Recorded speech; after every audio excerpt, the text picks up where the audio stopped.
dialed in to Box and Brews, you might hear something you can use. like tips on your cash or tips on the suds. You're gonna want to The use, smarts of these stuff. because they know the brews. And they know the box, and they know they can't help the stubborn fucks. So listen up, because shit's not funny. And save yourself some Beer money. Bucks. and brews. Bucks and Bucks Bucks. and brews. brews. Bucks and Brews.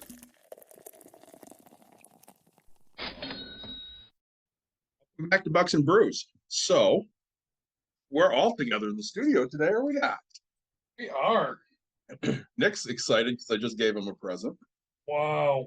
I mean, yeah. So, You want to talk about that present, Nick? David, yeah, I guess we're starting out with what I'm drinking. I'm drinking a O'Fallon salted caramel pumpkin beer.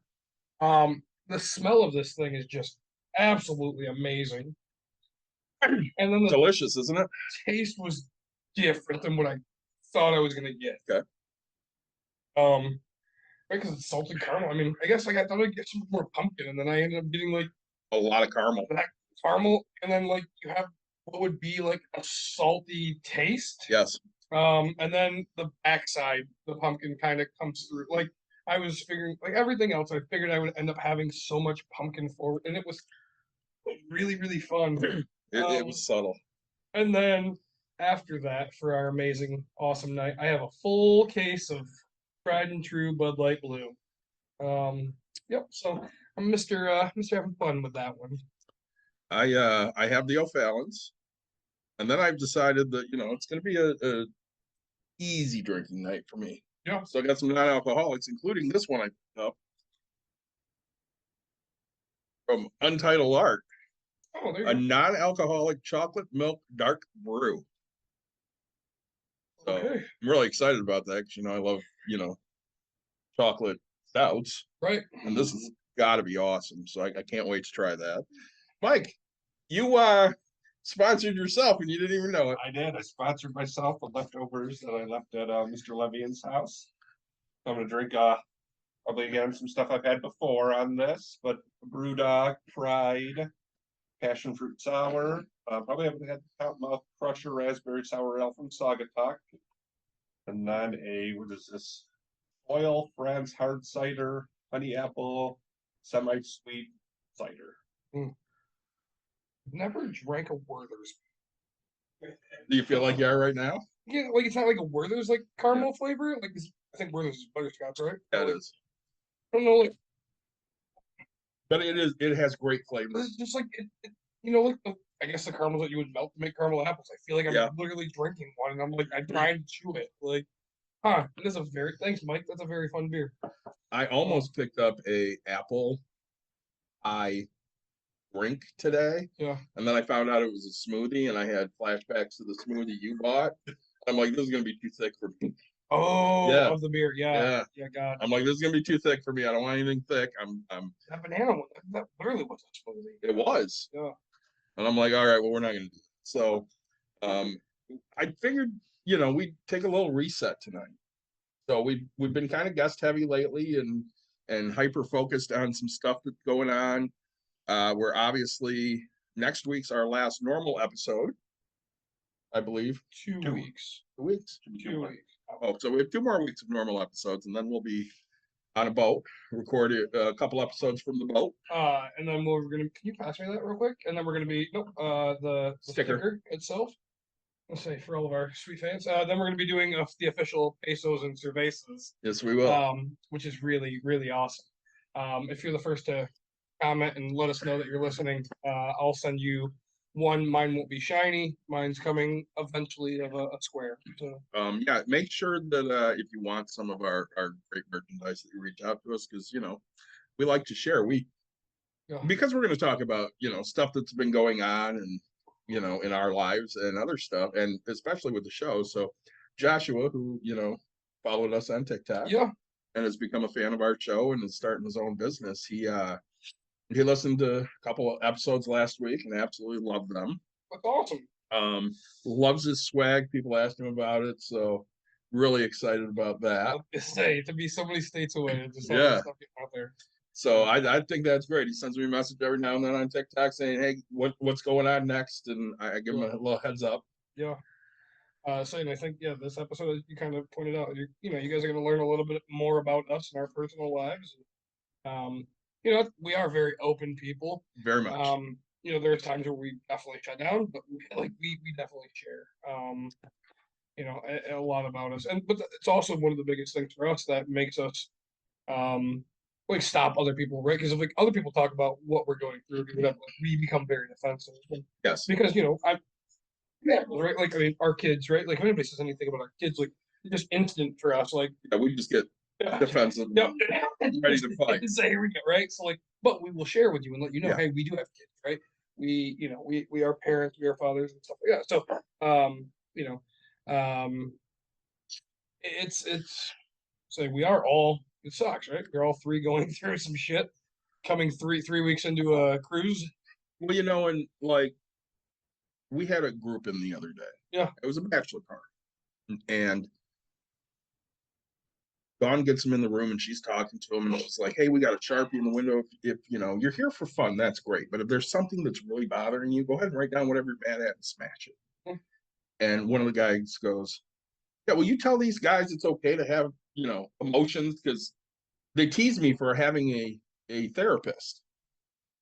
And Dawn goes, leave him alone for having a therapist. That's not something to be ashamed of. And he obviously crushed you guys if he's sharing with you, hey, I've got some issues and I'm working on them. Yeah. It's I'm gonna give credit because I do listen to Beer and Hot Wings in the morning. Yeah. And because I like to listen to the trivia, dumber than the show.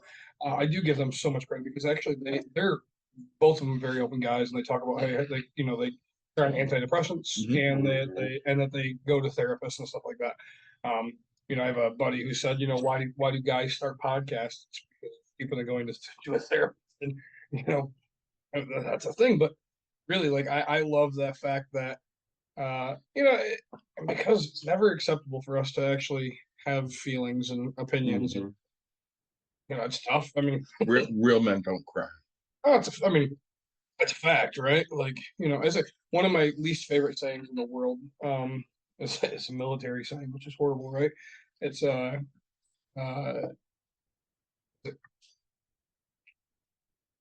it's about weakness, right? Yeah. Or sorry, pain is just weakness leaving the body. Yeah. And it's like, man, you know, like how much pain I'm in. If I went so long without telling people like my back was hurting, and like I just do spasms, and I'm like, I'm okay, right?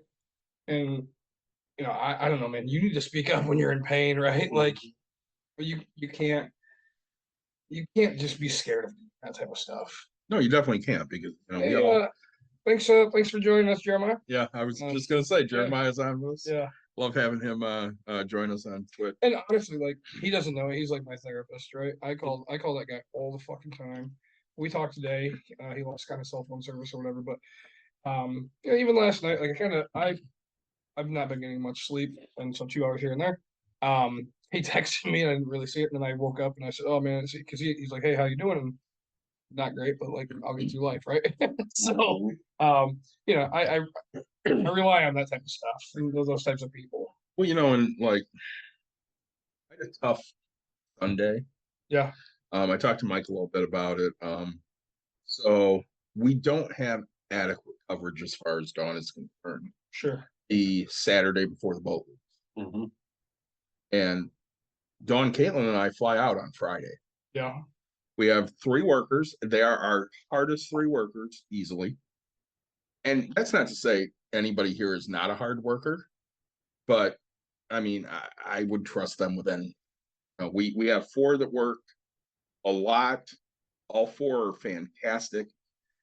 I'd be fine with any combination of the 3 of them being here running the place. Yeah. Would it be difficult for 3 of them to run it? Yeah, it'd be difficult. Could they do it? Absolutely.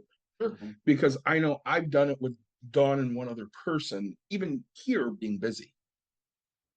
But she was freaking out. You know, we called everybody. Matt can do Friday, but he can't help us out on Saturday. And she just freaked out. And I wake up Sunday morning and I think I'm changing my plane ticket. And I go, what? Yeah, I'm going to leave Sunday morning and I'll get down there about 11:30. We'll be off already. No, we get on the boat at 11. Yeah, but the boat doesn't leave till 4. I'm Oh, like, 7. But anyway. no, boat leaves at 4. Yeah. It docks at 7 when we come back. No, sorry. Yeah. So I'm like, no, we're not doing that, because if you somehow get delayed and you miss the boat, they're not fucking waiting on you. No. Can I start drinking When we get on the boat at 11? at 11, I can start drinking. we go get lunch, because that's what you do. They'll feed us. They'll feed us and we'll drink. So you're officially on the boat then. Yes, and then we'll go. We don't even have our luggage. They take our luggage to the room. Yeah, at It's some like- point, I would say 6 hours of me doing nothing, waiting for a boat to leave. No. as long as you know what So- your room is, you won't get your little Yeah. tag that'll basically have all your information on it. That'll show that you have the free drink package, but you can still go Correct. like the bar at the buffet and be like, I need this is my room Whatever. number. I have the drink package, and I need a margarita. I need a daiquiri, whatever. Yeah. Because You need what an happens? What happens is, they're trying to get everybody's luggage and shit loaded, because we're not loading it. They are, which is great. Yeah. So they tell you, go get some lunch. When you're done with lunch, go explore the boat or go to the bar even or the want- pool I bar. don't even want you to like carry on like you have a flight. They just want to take it all to your room. Yeah.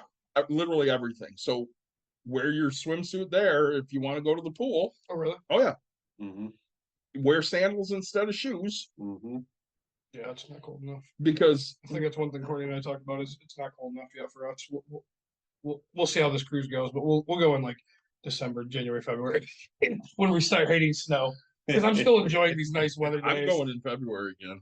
These nice weather days, man, they're killing me, right? Because I'm like, oh, so much I can get done. Like I wanted to go mow my grass and I'm Yeah. doing this. Like, God damn it. Mm-hmm. Well, so with Dawn, she's like she's gonna change it, and Yeah. I'm of course adamant that this is not happening, because we're not going to piss away anything that we've planned. Right.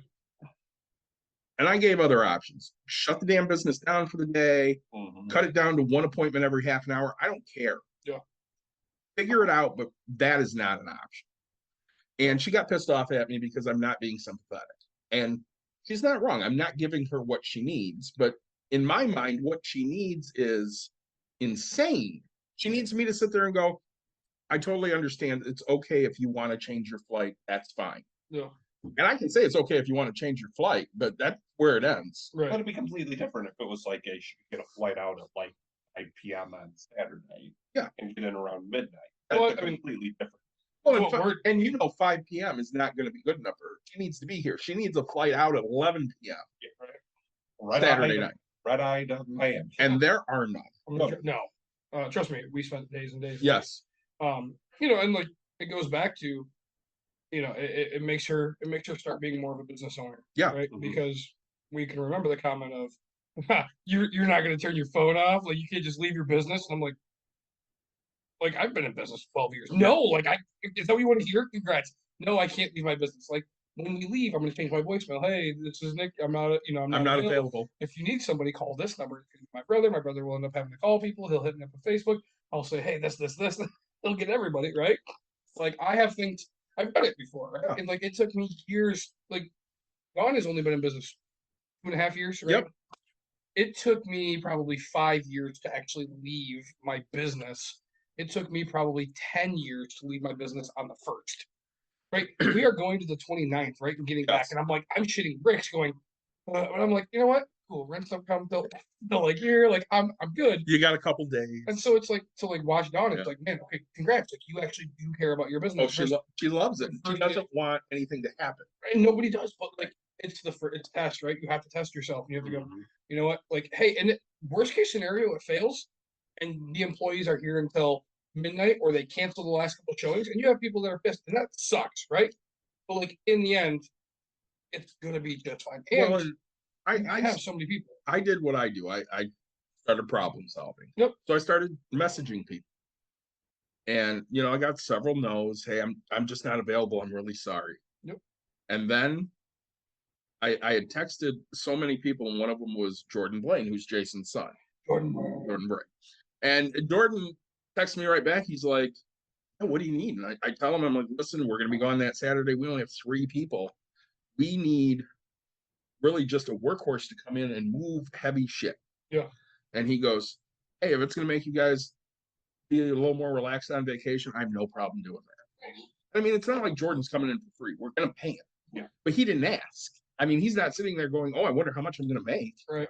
He's doing it as a favor. And Dawn called a former employee that we had that, it's in a better place than she was when she left here. And she's gonna come in and help. So they'll have 5 people that shit, day. you'll be fine. Yeah. So now she's better because we have some people. Mm-hmm. But I sat there and I talked to my therapist on Monday, and I'm like, I feel bad because Dawn's not wrong. I didn't give her what she needs.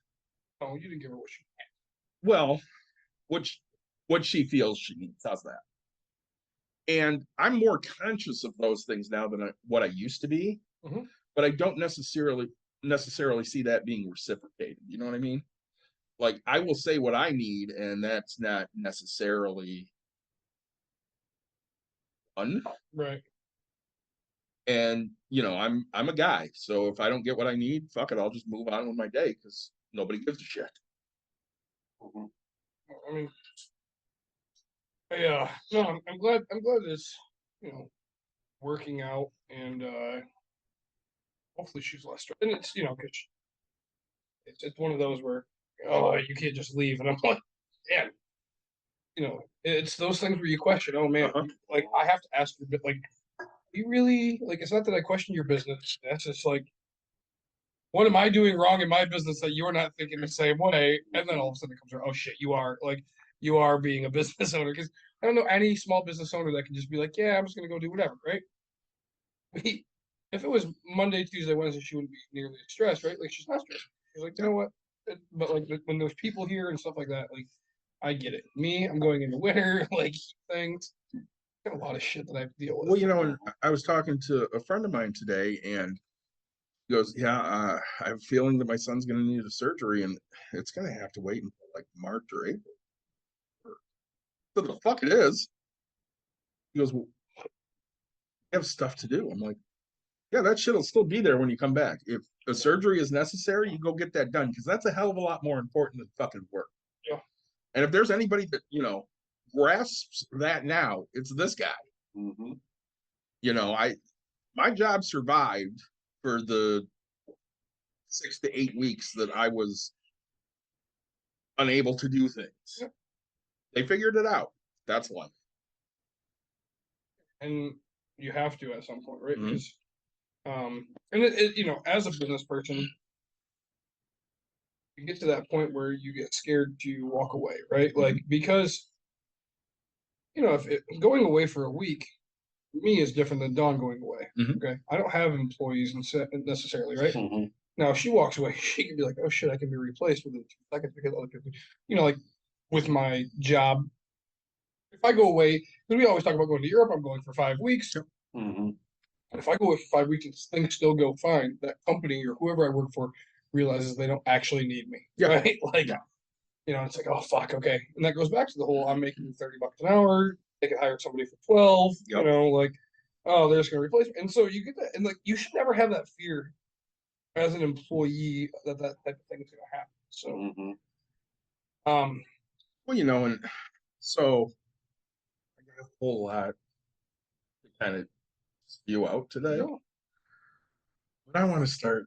Well, not start. I want to interject here with a funny story. Oh man, I have a good story too. So I'm gonna try not to be too on the nose here. So I'm gonna kind of shade things a little bit. Come on. Okay, You fine. say plenty of bad words. I think It wasn't the bad words part. It was more the I don't want anybody to figure, try and trace this back to who it might have been. So we had I know. You would have to know who your absolutely. guests are. So Because I can't imagine it's a person that you guys know. no, here. somebody I've never seen before. So we had an appointment one Mhm.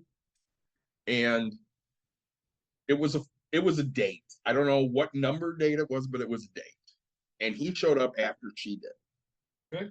And she's telling us, she's like, yeah, we couldn't find the place because for some reason our GPS had us on 131, but we were on Clyde Park. So I don't know what's going on. His and mine both screwed up. He's going to be a couple minutes late. We're like, all right, whatever. A mile up the road now. So he shows up, walks in the door, and he's kind of fidgety. Mhm. And This dude's proposing after 2 days. He Oh no, it's better. he gives his ID and stuff, and after he gives his ID and everything's checked, he's like, I have a bathroom, I need to go to the bathroom. And to where the bathroom is. Oh. And all of a sudden, Sam just starts roaring, just laughing her ass off. And she takes her phone and she shows it to Chloe, who starts roaring. And Dawn and I are sitting next to each other going, what the fuck is going on? We're left out of this. We don't know. So Dawn gets up, she goes into the safety room with, the date, and they're waiting for the guy to come back, and the guy ends up going in the room, and Ashley whispers to me, Oh no. Did you guys find boxers in the bathroom? that could get so much worse. I'm like, how do you know? She goes, I saw a stain on the back of your jeans. No. And Sam goes, literally, I was just sitting here, and all of a sudden I looked at my phone, and it was a text from Ashley going, I think he pooped his pants. And she showed it to Chloe. And I'm like, okay. And of course, Dawn hears us out there whispering and laughing. So she comes out, goes to take him to their room. And Ashley goes, did you look at the back of his pants? I'm like, I got to be honest, I did not. Right. So now you're on the camera. Dawn comes back into the room and she's talking and stuff. I'm like, honey, you just need to shut the fuck up for a minute and listen to what Ashley is going to tell you. So Ashley goes, Dawn, we think he pooped his pants. And she goes, oh, well, I guess we need to watch and see what goes on. This man, literally, it looked like he was playing keep away with his backside from this woman in the room. He kept at least 5 feet from her. That would be great. Like, it looked like he was running defense, like, stay away, stay away. So they get done, they come through, and I looked. There was definitely a stain of some sort. And my wife goes, why would you bring this up? Why would you make fun of this poor guy? I'm like, listen, this is the reason. So it gets better, right? We go clean the room. Chloe and I are cleaning the room. Ashley and Sam are, rebuilding the package. take a little turn out of the bottom of his pant leg. Dawn comes back after they've left. It kind of went like this. He goes, you want to come over to my place and watch a movie? He goes, yeah, that'd be great, but that's only if I can stop by Meijer first, because I only watch movies in sweatpants. Now, Nick, Oh my God. it gets worse, Nick. Oh, Nick, like for the rest of this dude's life, he has to fucking wear sweatpants when he watches a movie.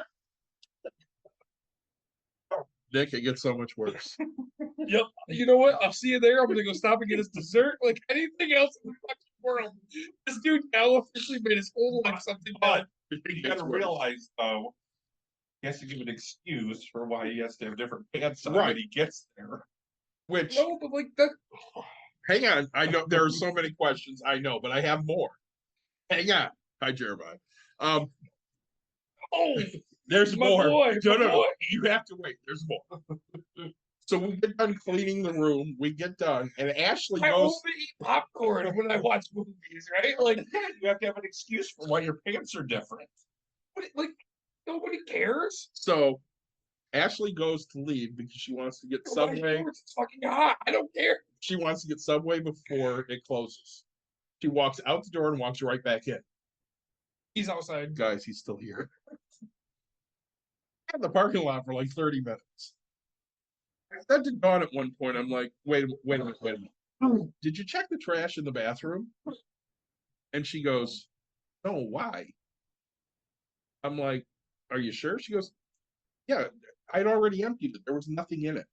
I'm like, oh. And she goes, what? I'm like, well, I mean, if he's smart, he threw away his underwear, but obviously he didn't do that. He's not wearing them. So my thought is this: if you have an accident, don't you call the girl and say, hey, listen, something happened. I'm gonna be like 30 more minutes. Yep. I gotta take care of something. I wouldn't have showed up here. I would have been so like, hey, I'm late. I had to, yes, like I would have changed my pants before she even seen the pants. Correct. Like I would have washed something. Yeah. right, like No, he showed up here. I wonder if she was salad tossing that. I hope not.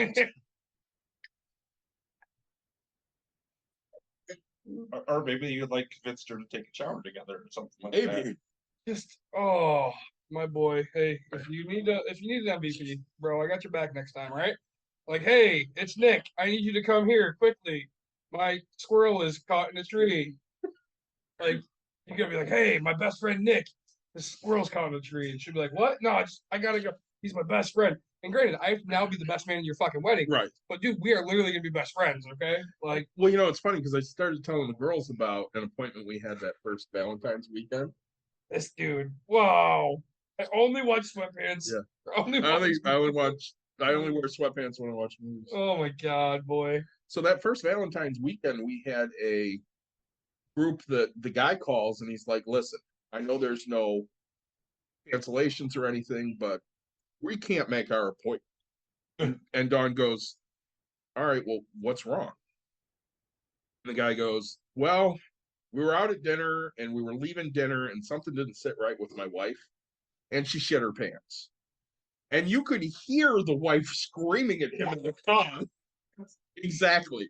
And he goes, honey, shut up. I need her to realize we're not trying to ditch out on this. We have an emergency. Yeah. And because of that, Don rebooked them for the next night. Nice. That's one of my very good friends, his wife has a digestive problem. Uh-huh. And to say that happens, it's kind of fucking hilarious. It's like a joke to all of us, right? Like, just boop, there it was. And so, we just get drunk and make fun of her. Well, Right. That turned into them for giving their embarrassing stories just amongst the workers themselves. Yeah. Yeah. Oh my goodness. Yeah, it was. We would share those on camera. We will. My boy, just next time. All right, this is a tip from Nick to the boys.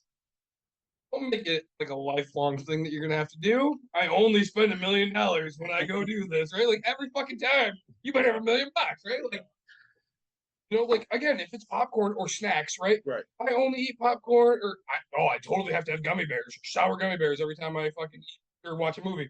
I gotta go to Walgreens at this point, dude. I don't know. Go. It's fucking. I don't care. Well, like you said, you could always switch to like shorts. What happened to it? Was so hot out. Hey, why did you switch your pants? Oh, Oh, I was so hot. That rage room, that fucking got me. I needed to go to shorts. Yeah, we went crazy. Yep.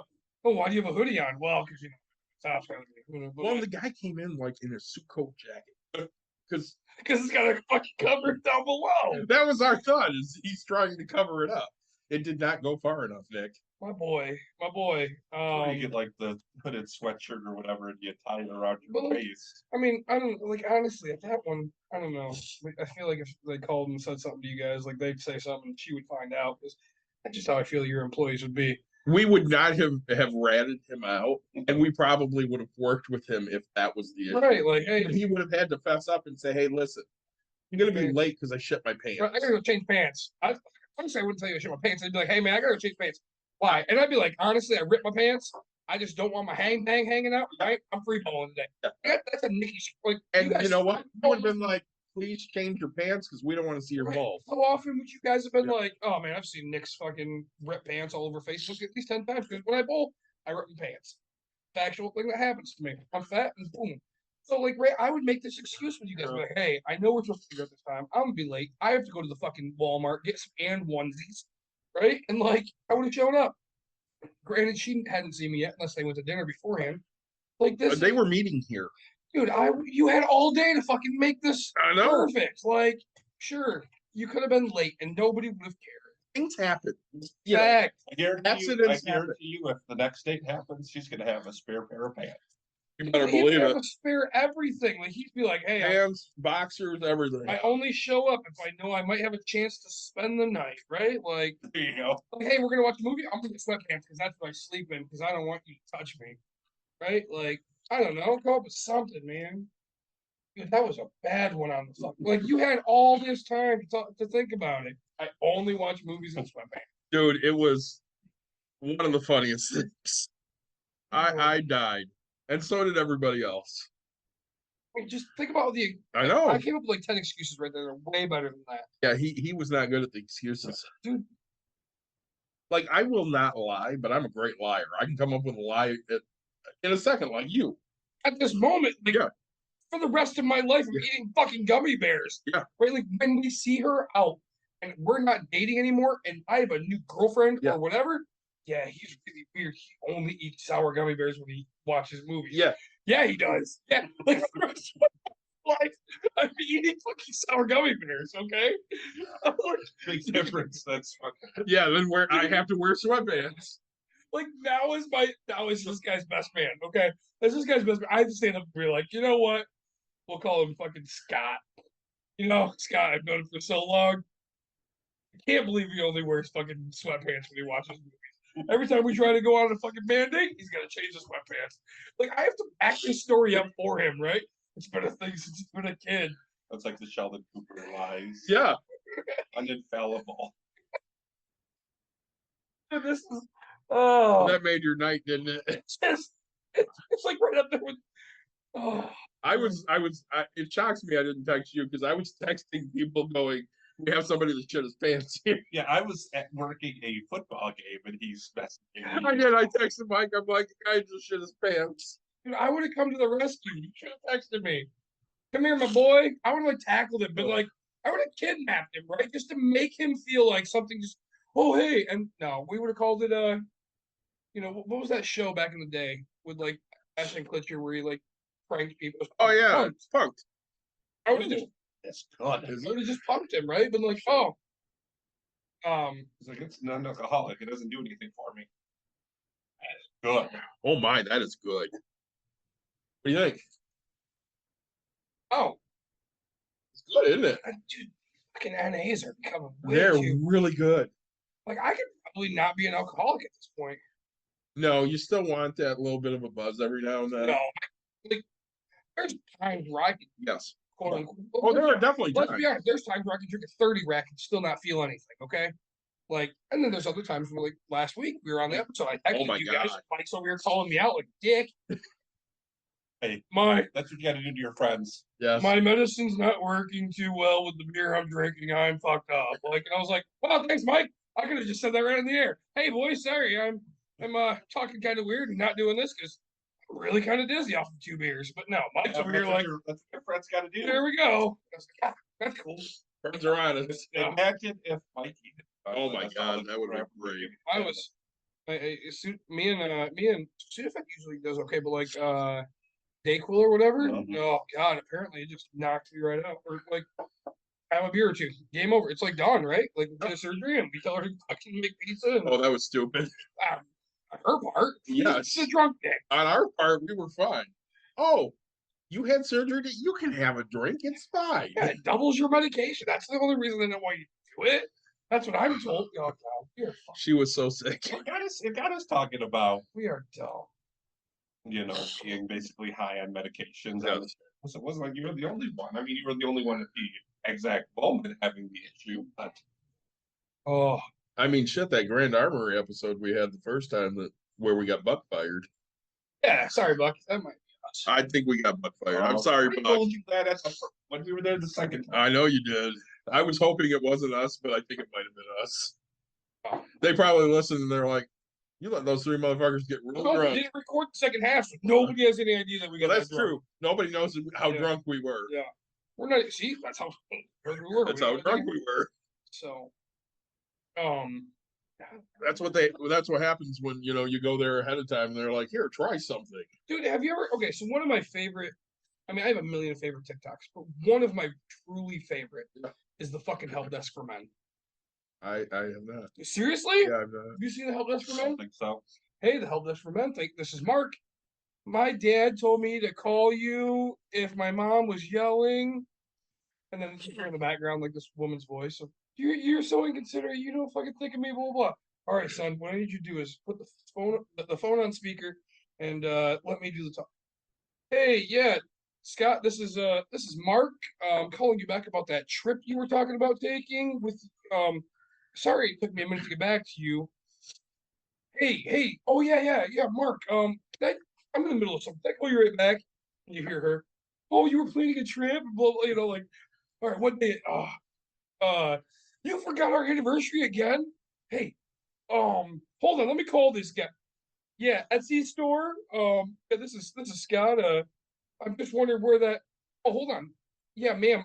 Sorry, we're doing a completely custom, really awesome necklace that our father was away. We're gonna refund the card. It's like great, right? And then you go like, you guys really got to see this shit. One of my favorite. You'll have to share that with me. I will. I didn't know you guys. You know the one that I fucking love is Chef Reactions. Oh God, yes. Oh my God, he's the greatest. He'll sit there and watch, and he's like, "Oh my God, that's so disgusting." So here's what. And then at the end, he's like, 8 out of 10. I'd It's be like the 6 whole something. fucking thing. Like what I don't understand about this guy is how he gets banned or whatever. Because like, It's for bullying. Right, this chick makes fucking like jailhouse burritos, and he's like, "Are you shitting me? I'm making a jailhouse burrito." Like, Jesus. All right, 2 out of 10. I fucking hate it, but I don't. And I'm like, yeah. And then my favorite is like he does the ones with the guy that's just he blows my mind, right? Yeah. Builds the fucking Death Star, Yeah. Gaylord, whatever the hell you call that thing, Galactica Knights, and he's like, it's on the chocolate, and he's like, all right, 1,000,000 out of 10. Like, fuck this guy, like he's just way too good. Like, if you know what I can make out of chocolate? Chocolate? Candy bar, right? Like, here's a full size Solid chocolate. Here's a full size Hershey. Now it's mini Hershey's. Way to go, me. So yeah, that was my fun story for the night. That was a great fucking. That was good, wasn't it? I mean, so I want to start help desk for men. Like, dude, if you're in a spot and you shit your pants, just call the help desk for men. I'll figure out who the fuck the nearest Uber is. Like, you just say, hey, I need small, medium, extra large, whatever it is. Like, get me some fucking shorts. They're gonna go to Walmart for you. They're gonna ship it, right? I mean, he literally could have just shipped it right to the fucking store. Like, now that we're coming up with all these ideas, he could have shipped it. Like, I would pay the $99 fucking just to doing ship and get on there and be like, hey, I don't care what color shorts there. Sir, we don't have black ones. Give me fucking blue. Like, show up. I'm outside, undressed in my car. Like, I'd rather be like, oh, I was jerking one off real quick. So hot. Like, I would rather do that than like shit pants. Okay. Like, is that what you?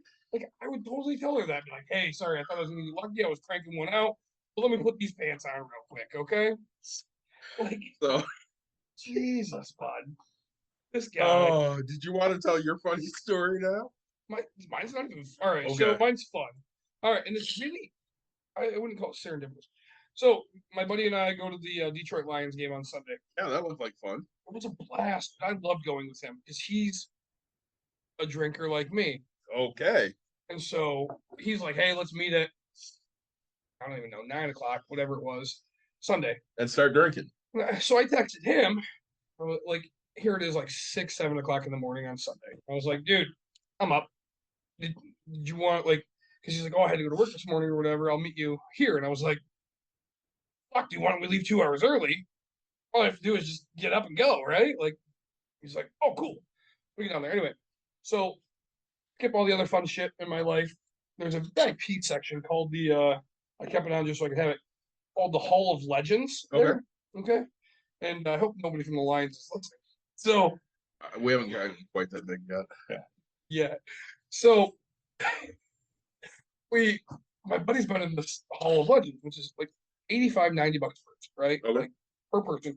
And you get really shitty food, like as a buffet type thing, all game long, whatever, 2 hours before the game, 30 minutes after. Comes with 2 beer tickets. So anyway, there's a sign right up front. It says, must have reservations. Can't just do walk-ups right now. Whatever, fuck that. It's the only place that'll make us Long Island's. And this will definitely tell people who the fuck we are. So they're the only spot in this lines. We're getting Long Island, so we get it made. And the hostess lady doesn't say anything. The second, like, there's a waitress girl kind of a thing. It's not really kind of looks at me like weird because like I must have. And then we order a drink. We get to the bar, which is the backside. We order a drink. Manager comes up and she's like, "Hey, gentlemen, how's it going today? Great. Hey, I noticed you didn't have wristbands on. it's do you have to have a reservation? Did you guys reserve something? Yeah, of course. Well, let us grab our drinks real quick, and then we'll take care of it. And she goes, cool, yeah, we'll walk you back up to the front. We'll get no problem, no big deal.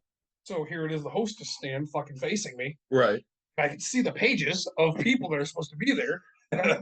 So all of a sudden, Nick becomes Nick Papa Giorgio. That's the fucking No, exact. no. Or Abe Roman. yes, Abe Froman, the Sausage King of Chicago. Pop Giorgio was the ID.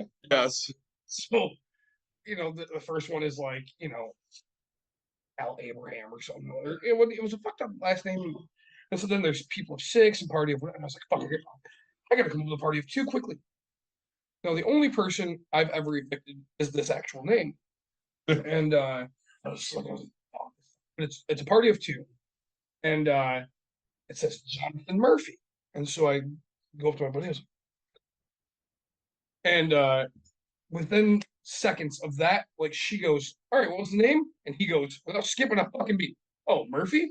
Because like they're talking, he goes, yeah, it cost. She's like, oh, so you guys reserved? And he goes, yep, paid the $85, did this, that, like buying me the 2 seconds of time that I need. Yes. As I'm looking at this fucking thing, and it's not highlighted, party of 2, and I said, and he goes, Murphy. She looks, goes the other one. The manager goes, she highlights, and she's like, oh, they're actually legit. She's like, oh, that's fine. Hooks him up. She comes rushing over to fucking help me all of a sudden because now I'm somebody. Hooks me up. And my buddy for the rest of the goddamn day was John Murphy, okay? And I said, I've hated that name for so long because he's the only eviction I've ever really had. But Maybe it was the guy you evicted.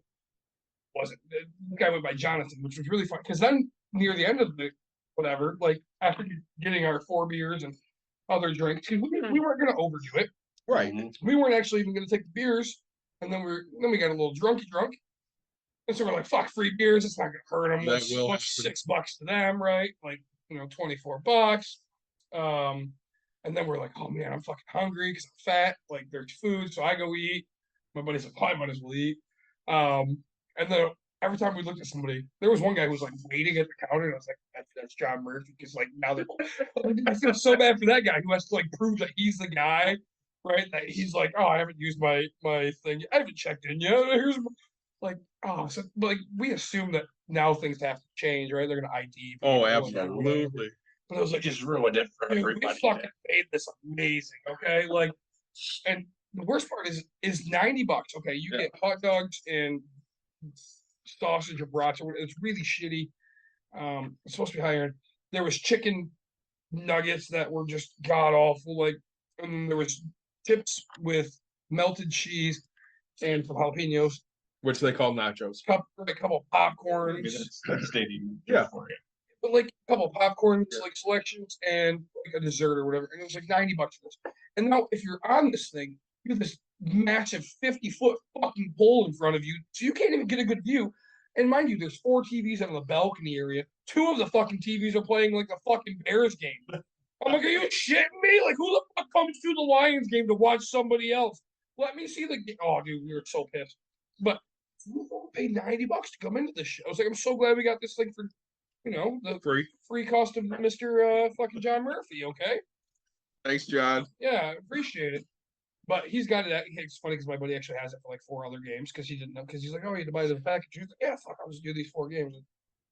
And dude, he thanked me so much for the great time. I thanked him so much for the fucking great. Like we had a blast, dude. Well, that's what you want, and right? Well, then because we have free whatever, and they are giving pops and waters, which is probably $90 a piece, right? Yeah. On the way out, I grabbed like 5 waters and started handing them out to people in our rows. And my buddy, like, so the Lions got picked off, pick 6 or something, sucked. So he gets so pissed, takes his empty cup and just chucks it down the steps. People are like looking at him, and he flips somebody off. I'm like, this is gonna be a fight night. Like, you're right. And he's over here like, it took him a while. And he's like, hey, I'm sorry, blah blah. And I was like, dude, what are you talking about? I was like, that guy that's over there, like, who the fuck doing this? I was like, I don't want to say it's me because I really want to fight this guy right now. I was like, drunk fun Nick. Granted, like all the shit I'm going through, right? Like I'm like, I can fucking use a fight right now, and I can't afford to come back. Granted, we shouldn't say he's a season ticket holder, my buddy, right? And so I'm like, all I can do is kick him out for this game. He'll be invited back. Me, on the other hand, right? Like Nicholas Papazorzio from fucking Iowa. Um, Oh god, that's awesome. I make computers. Yeah, so that was good. That was just great. So that's the fun part of the show. That was a great show. All right, thanks for joining us. Sick. So yeah, we've obviously had a lot of shit going on. So we talked about some shitty things with healthcare last week. Yeah. So I'm due for a new BiPAP. Yeah. And I went and saw my sleep doctor in June, and he's like, "Yeah, you definitely are ready for one. We'll put it in." He goes, "It's going to take 6 to 8 weeks because I have a shortage." Yep. I'm like, all right, cool. So I called, after like 4 weeks. I'm like, "Hey, just trying to get an idea." And they're like, "Yeah, you're 63rd on the list. It'll be a while." I'm like, okay. So I call Thursday. I should have called Wednesday last week. Call Thursday. Yeah, I got to be honest. We haven't gotten one in 2 months. I go, "Am I going to get one before the end of the year?" And they go, "I hope so, but maybe not." I'm like, Jesus. She goes, "Well, call around to the other places. Maybe, you'll have better luck with them." All right, fine.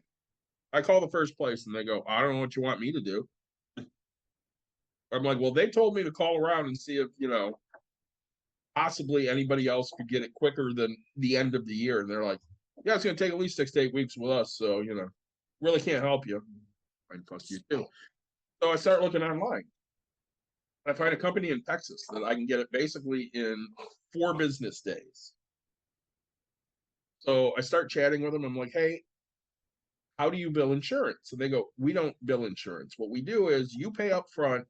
We give you an invoice. You turn that into your insurance company and they'll reimburse you." Yeah, okay.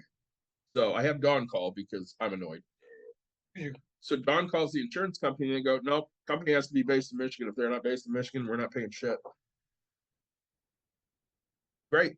Thanks for fucking nothing. Yeah. So I might get one before the end of the year. I might get one, I don't know, 3-4 years from now. Saying, and no other company will front it. Nobody has them. Yeah, but like you can't go to Airway Oxygen. They were the ones I called that basically told me to fuck off. Yeah, but prepay them with your insurance money, your FSA, HSA. Prepay them, tell them to order it. It'll be there in 4 days. Then they bill it, and you get your money back. They won't buy it from the supplier. Why? They want it directly from the manufacturer. That is fuck. Tell them you don't even want the warranty. Doesn't matter. They probably are the manufacturer. So I mean, yeah, I was pretty fucking pissed. Yeah. So that set me off, and of course, I'm sitting there looking at what I put out on medical this year, and I think I made the decision that for the first time since 2007, I'm going back to a straight HMO. I'm getting rid of my HSA. Really? Nick, I've spent so much money the last 2 years in medical bills. I would have saved money just having a straight HMO and just paying the copays. Really? Yeah. Huh. I always said, because I'm the one that, is great with numbers. Mhm. You have to fall in a certain area. If you never get sick and don't go to the doctor, the HSA is great because you make money. Well, my brother and I actually just had this conversation. He called me and said, "Hey, my company's offering an FSA, flex spending account." I was like, "Yeah, you don't really want it. Like, it's cool, like, blah, blah." And I was like, "Dude, you go to the fucking doctor when you crash my bike, which is once every 4 years, and like you crash it. And like my new bike you destroyed, so it's not crashable." And he's like, "You're a dick." And I was like, I'm just being honest with you. And I was like, HSA, you can, get interest on it, this. And I was like, FSA. When you don't lose it. Right. I was like, you're gonna lose it. And I was like, or at the end of the year, you're gonna be like, "Oh, I gotta go spend this," and then you're gonna kill yourself with fucking NyQuil because you can afford $10,000 of NyQuil. Right. Like, then you'll get put on the thing as the pseudoephedrine, Right. and they'll be like, Right, I was like, it's gonna cook meth. go tell them that you're making meth and see what happens. So yeah, it's going to cost me money. So literally, when I started this, if you never went to the doctor, you were great. If you went to the doctor enough to hit your deductible, you were great. If you were somewhere in the middle, don't do it. It's not worth it. Yeah. And now, even hitting your deductible, it's not worth it. So I can tell you that the IRS has set the maximums for next year. The max you can put into an HSA, I believe, is $7,750. Yep. the out-of-pocket maximum that you can spend is $15,000. I can't even put in what I might be having to spend. Why the fuck do I want this then? So that guarantees you got half, and it's Yeah, but I've been spending that the Your- last couple of years. your max out of pocket's 15,000. $15,000 next year. Now I don't know. Fuck. I don't know if our company's going up to that, but theoretically they could. See, whenever with Gentex, it was 80% up to I want to say like $5,000 for like the worst plan, and like 1,000 max out of pocket on like the high end ones, right? But, like that's crazy, man. $15,000, like that's half of my fucking salary. Yeah. Right? Like That's in my budget every year is my out-of-pocket max, just in case I have to spend that. well, And- you guys do. It's like well, The last couple of years, Caitlin's done, right? yeah, I don't have Caitlin anymore, but Still, there are years Dawn's been really sick. There's the last 2 years I've been really sick. Yep. And I sat there and $1,000. it's ridiculous, isn't it? Jesus, bud. Well, and I used Plus to medication. Mhm. Like I used to tell people, I'm like, listen, our sweet spot's about 104,000. If we make 104,000 gross, Yeah. we can do anything we want to do, not have really any issue. We're going to be north of 116 this jeez. year, and we're struggling to pay shit. It's ridiculous. I mean, I don't know. I get it, but say, I don't know. Max out of pocket. I don't know why they keep going up. Well, so I just You got know why they keep going up. yeah, I got a letter in the mail from my insurance company, right? Hey, you're no longer covered on your fucking 8 unit because you're not covering enough of your property. Yeah. We're gonna cancel you because you're I only value it at 200,000, let's say, or whatever. Or, Mhm. we already said it. So I only valued at 2 million when really it's probably 3.5, right? Like, and there was a fucking elephant over Blowing there. stones. Yeah, that's what it was. Or he's taking a shit. Blowing something over there. Comes back with different pants on. Our viewers are gonna What be, pants? our viewers are gonna be I noticing think he was these. in black shirts earlier. I'm pretty sure those things were yellow. They're brown now. Say, you ain't brown, you ain't down. But right, so like, and they're like, oh yeah, because you're not covered enough, Mhm. we're gonna cancel you. Granted, mind you, okay, so I'm paying. I called my insurance guy, like, and he's like, oh, I didn't think you would notice for another month or two because Oh, that's nice. how long. Oh, jeez. Nah, it's the relationship we have. And he's like, I was gonna search for it and do this, and I was like, I get it, Joel, it's no big deal. And I was like, what am I at right now? He tells me my premium, and then he's like, I was like, how much do they want? He's like, double. I was like, dude, I can't. Like you need to fix this. Like I'm already like hemorrhaging money. I'm done with this thing, and like I'm losing income here coming up soon. Like, dude, fix it. All right, I'll get on it. I was like, God, dude, like this is so stupid. I'm done with real estate. So, You said that. yeah, no, it's fine. It's just In 3 weeks, we'll be behind another like 15. I'm hoping that's the goal. It's like the 81 today, so. And these are the things that not necessarily people get, because again, I'm not talking to my wife about these things. Yeah. Because she really doesn't have an interest in our finances. Oh God, no. So I deal with it by myself, or I call one of you guys. That's exactly it, right? Yeah. Like, and I'm sitting here, like I'm like, oh, I got a budget. Like I gotta write this down. So my wife's like, oh, you will be fine. We can do this. And I'm like, man, I kind of want to do some woodwork. She's like, I tell you all the time, build me a kitchen table. And I was like, okay, right? Like my idea of how to build a kitchen table is I sell one to somebody else, make at least half my money back, if not more, profiting, and then I build ours for fucking 50% on the dollar. Or I sell two and get one for free, Right. and then I'll build ours, right? Like I don't like that's how I build my business, right? Like guess what? I bought a house, sure, and then I bought a duplex, and then they're paying for mine. And she's like, but what you don't have to do it that way. I was like, I don't have to do a lot of things, but like people, oh, God damn it, like why the fuck do I talk to you? And so like, I don't know, man. Yesterday we're sitting at, and I got mad at her, and I shouldn't have, right? Like I love my wife, I do, but sitting at my daughter's gymnastics thing.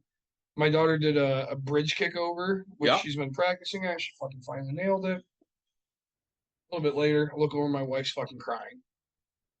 Crying about like, my daughter's getting so old and I'll never have another baby. And I was like, Jesus Christ, like, I've been trying for 7 fucking years. Like, Right. thanks for making me feel like more like a piece of shit. Sure, I did force you to tell me to fucking what's wrong, but like, and she's like, it's not you, and blah blah. I was like, are you shitting me? Like, what the fuck you mean it's not me? Like, it's literally 50% of me, okay? Even if you think it's you, like, there's still part of me that fucking has this. Granted, 7 years ago, 6, let's call it 6, right? Like, we had our kid and then whatever. And my wife apparently went to the doctor and was like, oh, I can't get whatever. I can't get pregnant. So she sends home a fucking cup.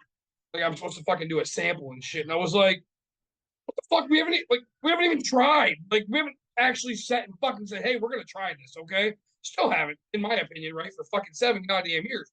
And I was like, you want me to feel like a fucking man? Right? Like, hey, here, why don't we just slap you right in the fucking dick and go, you're not a fucking man, right? Like, yeah, you can't have a kid. And I was like, why don't we, actually like fornicate for fucking a week, twice a day? I don't care how the fuck you want to do it. Like, track your shit, measure your temperature, like actually give it a fucking attempt, and then we'll go talk to somebody, okay?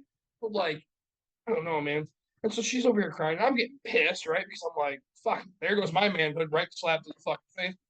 We had my first kid. We talked about it. Like, I felt like Superman. My wife's on birth control. I have a kid. I'm like, God, I got Superman here. And then now, years later, can't have a fucking second one. And somehow she's over here fucking just crying in the randomness of nothing. She's like, you're mad because I'm crying? And I was like, fuck yes. Like, Jesus. But, like, uncontrollable things it's hard for me, right? Like, Because we're not in control of so much shit that we want to be in control of everything. and I don't know, like I've never felt like such a big failure in about 2 seconds. Yeah. And also never felt like, hey, you really don't understand me at all, do you? Well, and part of that goes back to, so like, I'm talking to Angela on Monday during therapy, and she's like, okay, so the fact that Dawn decided that she's going to change tickets and she's not listening to you and all that stuff, that hurt you. I'm like, it pissed me off. She goes, yeah, it's the same thing for you. No, because fuck.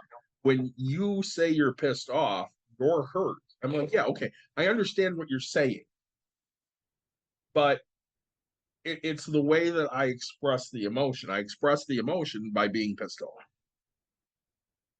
Usually. Yeah. And it's the easiest emotion for us because it's the one that, not that we're attention seekers, but that's how we get attention. They slow down and they're like, oh, he's pissed again.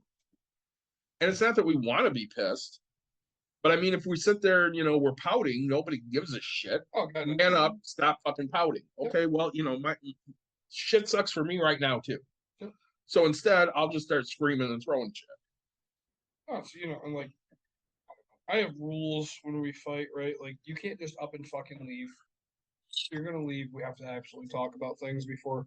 Like, I have to be clear that you are gone and you're gonna come back, right? Because at that point, otherwise, I'll track your ass down. Like, I'm fucking psycho. Like, I'll track you down, drag your ass back in, and then we're gonna have a conversation. But, I don't mind if we go to bed angry with each other, but really, like, there's no just I'm going away, like, because I've been left before, right? Yeah. Like, I've had parents not fucking want me, and it's like that feeling of not wanting this, like it's bad, right? Like it's what sends me to no, I'm good, fuck this.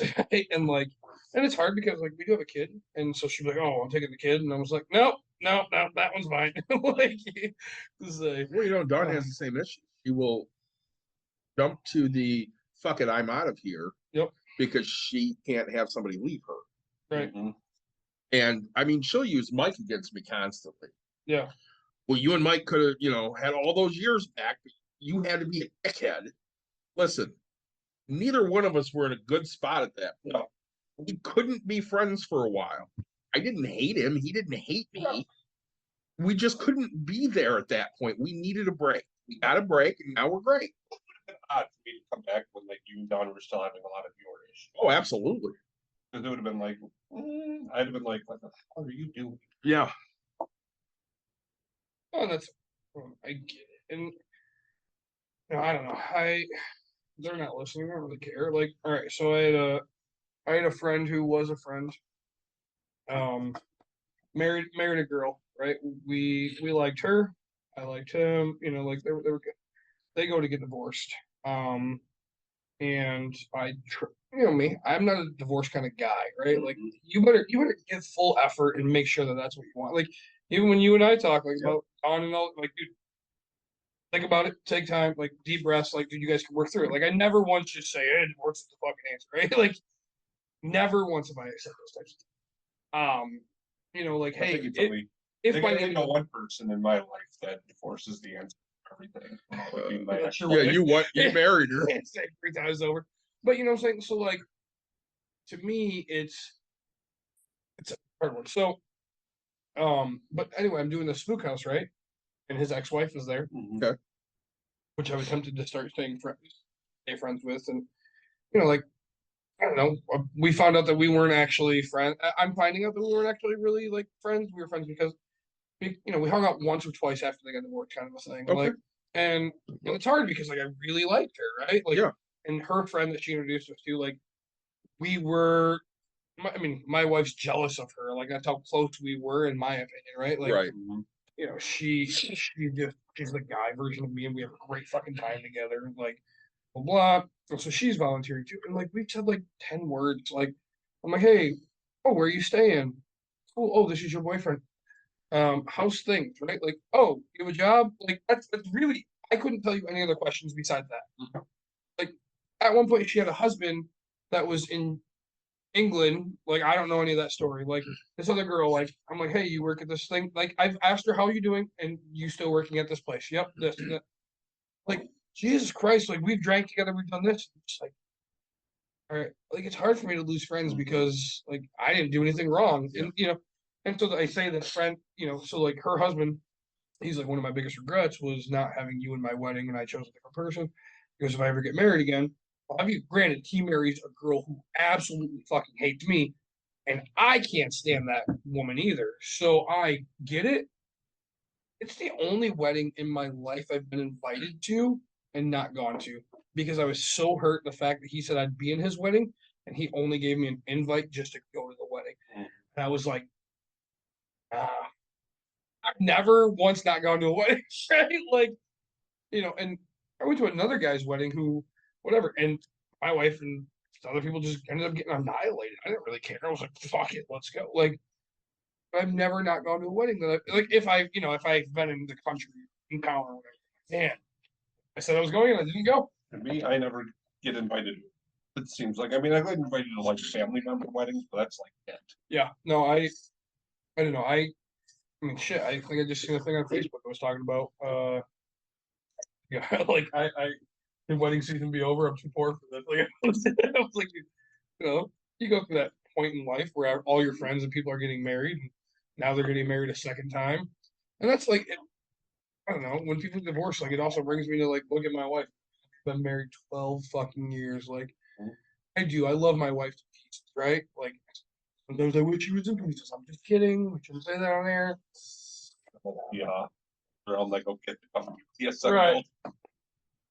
So, but I just, I don't know, man. Like, I tell you what, like I was hurt, and my wife, but she doesn't understand why I would be hurt by the fact that she's crying because she can't have a kid, even though she doesn't understand that I'm the second half of that part, right? Like, it's like her mind doesn't comprehend that it takes two to fucking have a kid. It takes two pieces. I mean, it doesn't always have to come from a person you're well aware of. I mean, you could go to the sperm bank and just be like, give me, you know what, like model numbers ABC. No, I get that, but like I still took a second person. It did, like, yeah. And like to me, I don't know, because we have talked about adoption, and like I've probably looked up more adoption stuff than my wife has, which bugs me. But I just can't figure out. And then like it also like I think the things that because everybody talks about, oh, you can get a baby, you just have to like do this, and I'm like, yeah, but if I don't get picked, like I'm gonna be like, what the fuck's wrong with me? Like, Right. sure I'm fat, I get it, but like to me, I have things going for me in life, right? Like I'm very proud of this, and so like it's like, all right, do I take the risk to put my pride out there? Sure, but like, and then like, I mean this in no disrespectful way, right? Like I do. Um, I've looked at adopting kids, like older, whatever, like already born, however you put it. Seems to be like all of them that are out there, like have shit tons of medical issues, Well, and right? you get that. Your kids are, unless you're getting somebody who's just like, I can't, Yeah, right. parent, and I need to give my, that you're either dealing with, like, yes, that span of kids, probably for the first few years of their life, they're gonna have a lot of medical issues. Beyond that, you're probably dealing with kids that have been in abusive families and stuff like that. Yeah. And yeah, it's hard to just find a Yeah. kid that's like Well, it's like, gonna be healthy, gonna be well-rounded, and needs an adoption, to and be adopted. reading this stuff, it's like, oh, can't be with another kid, should be the only child. And I was like, what? I already have one. And like, it works. And it's so hard for me because like I feel like an asshole as I'm reading this stuff. And I'm like, look, I'm not at a point in my life, and I'm not sure I can give up that point in my life where I can go adopt this kid that needs so much attention. Like I give my daughter, like I thought I gave my daughter attention, but then I'm like, oh, just like needed attention. Like you have to go to the doctor appointments every 2 seconds, and like, dude, we all know it. Like I mean, I'm losing my job, right? It's gonna happen. It's whatever. So like, shit's whatever. But my wife works part time, so like you would like we have time in theory, right? Like I don't. Is it selfish? Because like, I don't want to spend my time in doctors' offices and then hearing your fucking stories of like 15 grand on a pocket. Like no disrespect, like you don't want to be 10 years to 150,000 fucking bucks, like on a kid that I'm absolutely gonna love, but like Jesus, man, I can't even fly a plane because this kid has medical conditions. Well, and you look at a lot of it. Obviously, my wife was in foster homes the majority of her life. Yeah. And no, everybody wants a baby. That's what they want. I want a baby because then I can raise the kid the way I want to raise the kid, and they won't come with bad habits, whatever the fucking deal is. Sure. You get that all the way down to like cats and dogs. Yes. People want They want the kittens. They don't want That's fucked up. a 6-year-old cat or a 6-year-old dog. They don't want it to, if something they can't train. And I mean it with no disrespect. Like I guess, and that's what makes me the anomaly again, because sure, and to be honest, okay, again, more selfishness, right? I don't want to adopt a 17-year-old. Like, it doesn't do me anything. But like, my daughter is 7. She's an only child. At this point, she doesn't act full alpha. Mhm. She's learning it, and she should be the top child to me because, and that's why like I have no problem. So I'm looking at like year-olds, even 5-year-olds, even right. Like well, I'm that's okay. kind of the age range that's right for you, though. Anyway, with you want probably a 2-year-old to have. I have no problem with that. Well, I'm not saying you would, but it's going to be, I think, a little harder. No, For see, like, Emerson too, potentially to be but- like, oh my God, you've got this other kid. All of a sudden, that's yeah, Has to Taking take up- that kind of but time. but like saying I don't know. Like, But if you get a kid who's preschool or school age, she'll be like, okay, it this just kind of kid- goes into my flow of life. Like But I mean, to an extent. I mean, she's not old enough to understand, but I mean, to an extent, you almost have to be like, hey, your mom and I are thinking about yeah, adopting. but like what are Martin your says, like, it's so hard. She's like, I want a brother, I want a sister, and I'm like, kids, don't fucking rub it. Like I'm very, I joked, but I'm very honest with my kid. I'm like, stop rubbing it in, okay? Like I've tried, and like I haven't told her how I've tried, right? But like I tell her, I'm like, look, kid, I've been trying, I okay? mean, is it definitely you're having the issue, or is it? We don't know. I You haven't gone that you far. might have missed. No, so like we were. Emerson was a year or two, whatever. Courtney was like, "Hey, we can't have a kid," so she tells the doctor this, and then sends home a fucking cup, right? Yeah. And I fucking find this cup, and she didn't tell me about it, right? And I was like, "Are you fucking serious?" Like, I said, "Why don't we try? Actually, maybe actually try having a kid before we sit here and get tested Yeah. of what?" Because again, I had a kid on birth control. Okay, like my wife was literally like, I have. Well, the funny part Everyone's is, thinking I have Superman. with the way things have, I mean, she could have been pregnant a couple of times and had just miscarried because that just happens sometimes. And trust me, like don't get me wrong, like I've gained 150 fucking pounds, like plus since like The last you knew, that didn't. affects sperm It motility. does actually. Like Does it? being overweight will slow down the stuff, and like I've done the research, like because like I'm gonna take care, like I've done the research, and that's why this affects me so much because I've looked into it. I'm like, fuck, it can be me, and I'm okay with it. But like, I where it's like, man, I don't want to do the artificial stuff because like, if it's coming out of my wife, it has to be mine, right? Like, Well, you know, But even if it's just you donating it and maybe them doing something to, yeah, separate out just the good ones, the best. yeah, which probably only two at this point. But like, alcohol doesn't help. Only takes Okay. one. That's all that fucking matters. It takes one to make a baby. you know, and one of those things that you hit on. So Dawn and I had always talked about adopting because obviously she can't have any more kids. Sure. And it got to the point where, Caitlin's starting to get a little bit older. She's 8, 9. And I'm sitting there going, I don't want her to fight for attention because, she already, for the first 5 years had an absent father that didn't give a rat's ass about her. And Until she was going to be adopted by a guy who actually wanted to Yeah. care about her. and then he shows up to, make her come once a month and ignore her because he went to work all the time that she was there and she stayed in a room by herself. Yeah. So, I mean, I didn't want her to feel like she had to fight for somebody's attention. So I kept telling Dawn, I want to do this, but she's got to get older. She's got to get older. She's got to get older. And then in the back of my mind, I'm like, when she graduates, maybe that's the time. And we only want to be adopting. the minute she graduated, I sat there and I said, honey, do you feel too old to deal with kids? And she's like, yeah, I do. I'm like, yeah, me too. I don't want any more fucking kids. I'm great. I can go do whatever I want. You're old, you're younger than me, and I've still got 6 years of. Yeah, I know. Well, that's like, I mean, though I'm happy. I mean, I love my kids, and I would Yes, absolutely. So, and like that's but I've said to people, I'm like, my entire I hit 25 years at my work a couple weeks ago. congrats, woo! And so, I've had this conversation with people. I'm like, I'm looking at, I would like to be at least semi-retired in about 10 years. I mean, I'm looking at the fact that in about 0.6 full calendar years, I will be done paying child support. And after that point, it is going to be, that whatever goes into child support is going to go directly to Retirement.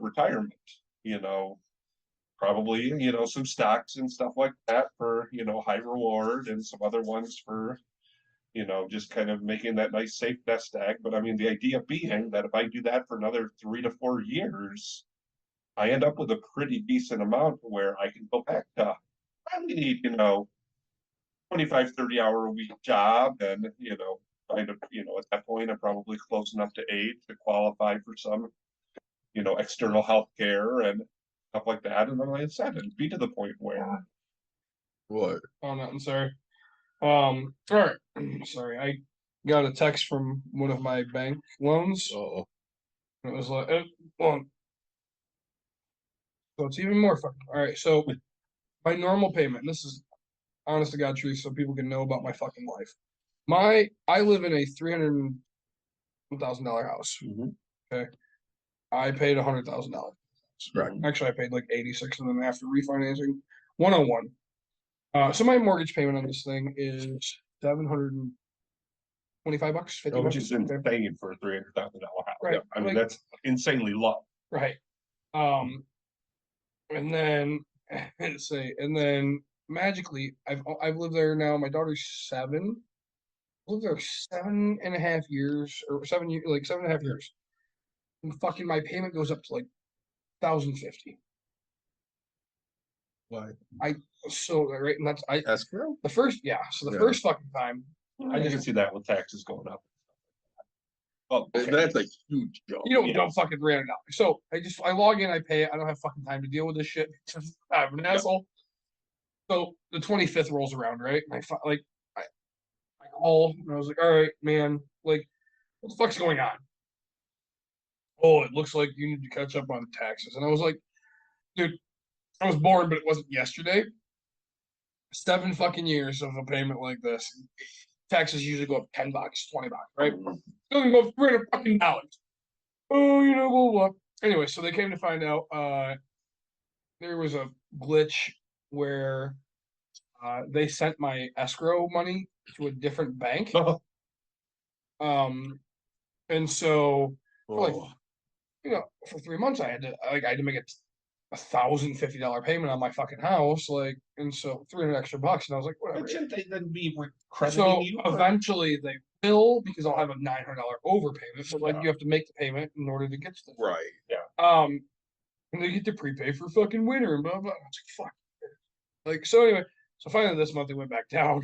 I'm just like, this is just so anyway, that, and so I got a text that said, hey, Mr. Cooper did whatever, and it just said, for the first time ever in my life, they said, thank you for your payment. Like I've ever, the last one was in May, June, July, August, September, October. So 5 months later, I've made the payment every fucking month for this entire time. Yeah. And 5 months later, they're sending me a thank you payment. Like, I don't understand what this company's doing, but I really thought it was something. You said something a few minutes ago that I want to touch on. You're an asshole. Fact. Do you have proof? He's got the coin. I do actually. If you would look over here at my coin purse, it should be on the end of the table. I did at one point. Maybe it's up your ass and to the left. To the left. Oh, it's probably in my shirt. Sorry, because I'm gonna take that home. I Get don't. up for you. Oh, thank you. Yes, me and I can't think of his name. Him? Nope. He's a comedian. Oh, He's also an actor. He sings "I'm an Asshole." Oh, Dennis Leary. Oh, Dennis. Dennis Leary. Thank you. Yeah. That's Leary. So Dennis Leary and I are best friends, which I don't even know his fucking name, but we're best friends. So yes, my chip says official asshole on two sides. My challenge queen. Oh, I didn't even read the whole thing. I should. Here we go. Let's see where this starts.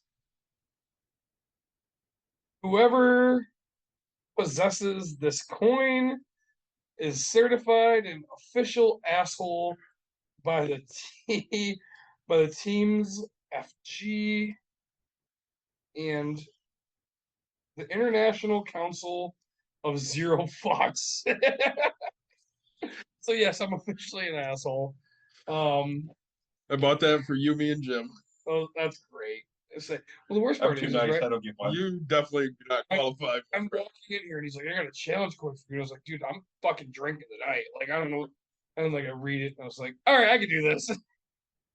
So, oh, I mean, so Mike, what's going on in your life? I think the biggest things for me, I mean, this year has mostly just been a lot of medical things. I mean, my daughter's had some medical issues, so she's had to be in the ER a couple of times. I mean, it doesn't affect me as much financially, but my dad has had a lot of issues. He's now been diagnosed with dementia, and we're finding out in the next kind of what extent it's at. And it said it doesn't affect me as much, but it's got me doing a lot of like power of attorney type stuff, getting an idea. We tried to get him qualified for a program called PACE, which kind of does an all-inclusive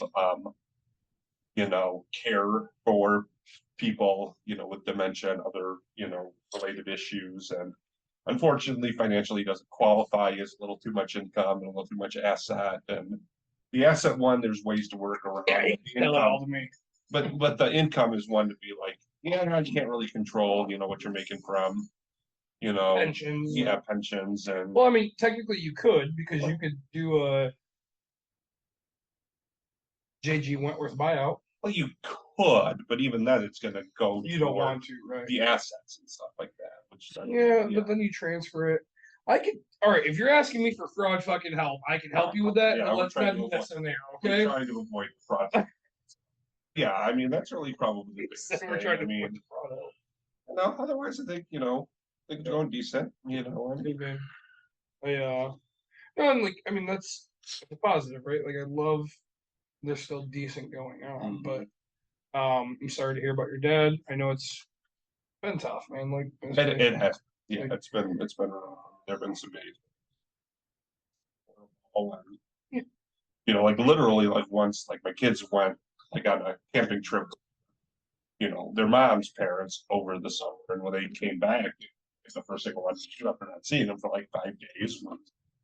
give him a hug, and I just, oh my God, I mean, but it was just kind of like how I did it and how I said it. And like a couple of days later, my mom's, are you like having a hard time? I'm like, so worried you might be thinking about like harming. No, I think honestly it was just one of those things. I mean, I want my kids to know that, I'm glad that they're there, in my life. Because I mean, instead if they weren't, like I said, it would be a lot harder for me Yeah. to deal with this if I didn't have that positive, my life. I agree. Like I didn't realize how much I would rely on my daughter for that type of thing. Mhm. And I never like being a parent's the fucking greatest thing in the world. It Like, is. like there's nothing better than that moment when daddy and just like a run or a hug. Like, today she granted it was probably because she wanted something, but like I'm doing something else and she goes, Dad, what? I love you. That's just I the love you thing too, is, Logan. it's unless you're like a horrible, horrible parent. I mean, even if you're just an okay parent, Right. that situation is like unconditional.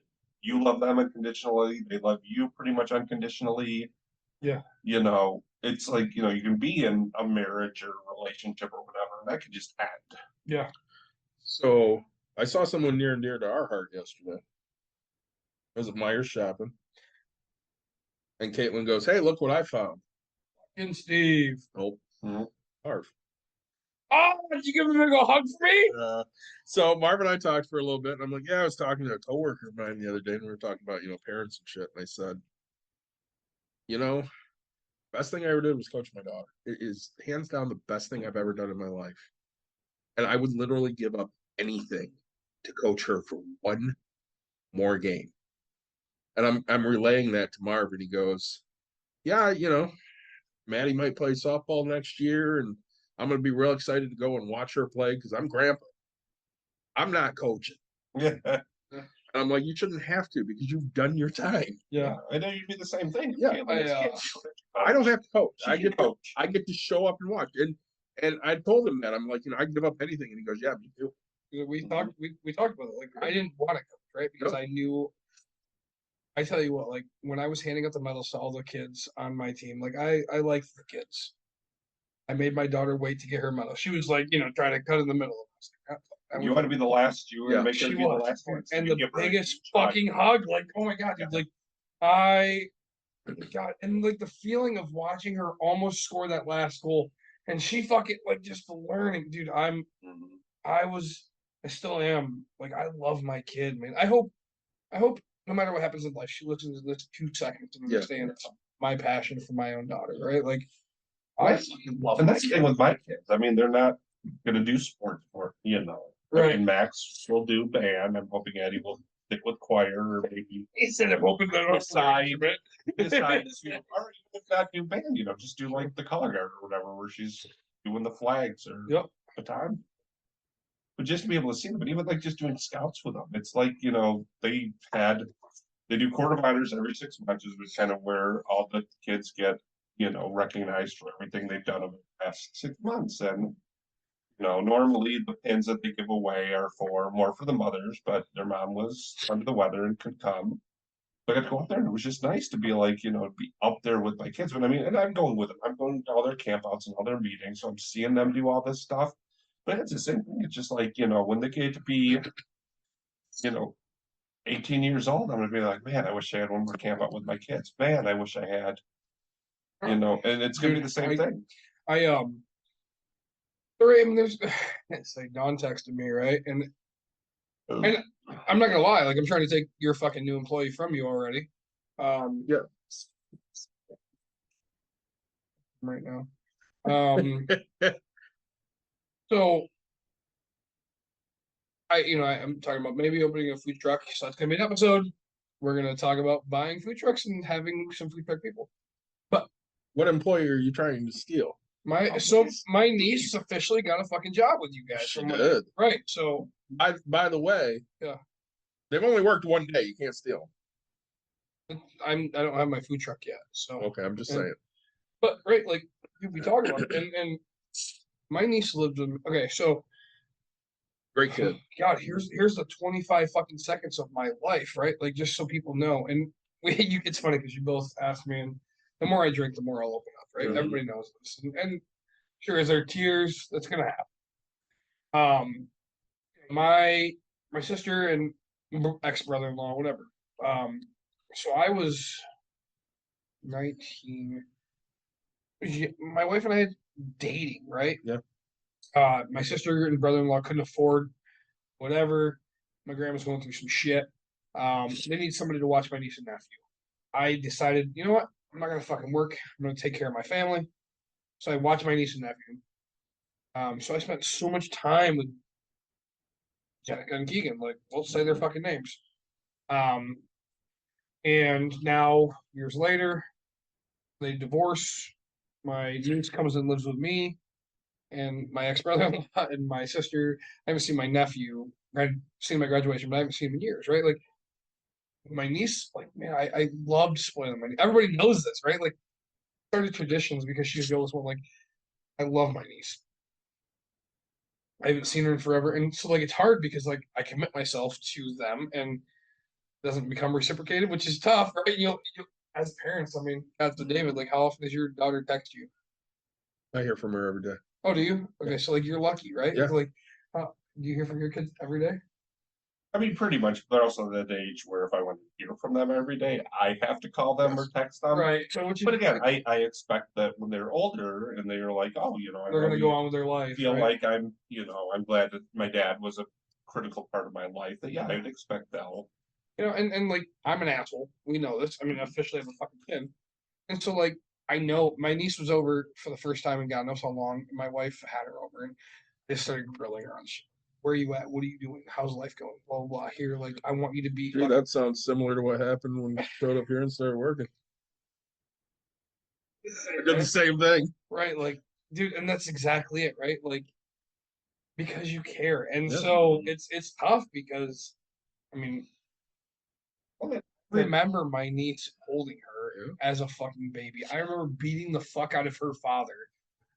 I hated that piece of shit. I beat his ass with a shovel. Right? Like I was Well, and I was somewhere between and 14 remember, and 16 years old. this was her biological Biological dad, piece of shit, right? Like not the I hit him with a dad who fucking actually shovel. kind of like time. Right? And I still talk to him once in a while. But like, and now she's working for you. It's like I'm hoping it works Literally fell in love with this place. And I told her she would. I was like, Felt like she was home, loved the people she was around. And, yeah, we're big guys. very much. Okay. And Jenica's gotten bigger. over Say the she's years. not no tiny girl no more. She's not. God, And- remember when she used to be this fucking like person size, Yeah. dude? She was my daughter's size. And I honestly believe part of that is all the shit she's gone through in the last 5-6 years. Oh, dude, she's eating her feelings to crazy. Yeah. I'm not afraid to admit this. Yeah. And But she's beautiful, right? Like, I mean, to me, well, Granted. she's gonna. the fucked up stuff she's doing with her hair can fucking stop. But She I- likes to color. I her don't give hair. a fuck what she likes. Let her be. Daddy Nick doesn't care what you like, okay? Let her be. No, But no. she's at least when she's here, she's good. She worked hard. I mean, she busted her ass, Proud of her. and I was thoroughly impressed. And like, And I mean, we talked about you. She loves Nick, but he's hard on her. I'm like, he's gonna be hard on When you. you look at it, I don't want- when she was a teenager in that period of time that they lived with you, I mean, you were her dad. her dad at that. but like, I was her dad in a sense of Well, you expected things from her. very much, right? Like, Teaching her things, holding her accountable. right. Like I was Yeah. Well, that's part of being was a the guy who parent. didn't. But like, I also was very fair, right? Mhm. Like we went to Chuck E. Cheese, we went and did fun things. You earned it, right? Mhm. Like, and my daughter now, my wife gets so mad because like you're gonna fucking earn this, right? Like, Yeah. well, she's just 7. And I was like, I don't give a fuck. Like, That's part of being a parent is, you teach them responsibility, teach them accountability. I mean, so you work hard, you do what you're supposed to do, yeah, and you're gonna, get a little bit of a reward. yeah, no, and like I offer for my niece to come back home all the time, right? Mhm. And I tell her, I'm like, you're more than welcome to come back home here, right? And I always say that, like, I kind of say it like that. Mhm. You're welcome to come back home here, right? And now that I'm gonna lose my job, I'm like, fuck, I'll bring her to school or I'll bring her to work, you know. There you go. And but like, you know, when they were splitting up, and it's funny because I don't know how much I want to get into. Um, their divorce was not fucking great, right? Like, Aaron with your sister. yeah. Yeah. And I showed up one day to my own house, and there's a cop there, and I told the cop that if he touched my property, I'd fucking sue, right? Like, you have no legal rights to enter my property. It's like officially as the home. And so I'm going to this, like, I'm getting to this escalated level, and people are like, "Oh, Mr. Badass," and I was like, "No, like, officially, I know my rights, and I Well, know that's where exactly I can it. be, It's right?" like Like, you know your rights as the actual homeowner. right. And so then we get to this point, and my sister's awful fucking person, and you know, like, I'm telling the cops, I'm like, you know, I'm like, hey, you can do this, like, these are, this is your option. I was like, you want, you can call this person, this person. And I give, it's funny because I give, and so he calls in, Mr. Watkins, you're absolutely right. Like, you know, and so I'm like, look, whatever you need, I can help you with, but like at this point, these decisions can be made by this. And so I don't want to get into every detail. That's why I'm kind of being generic with people. But like my niece knew forever I had her back. My nephew, like, if anybody ever questioned anything, you will always know that I will have whoever's back of whoever I personally feel is in the right. Whether legally it's right, like, we'll find that out. But like, I'll fight for that, right? Well, Like, I mean, even like, I mean, legally and morally right can be two completely different.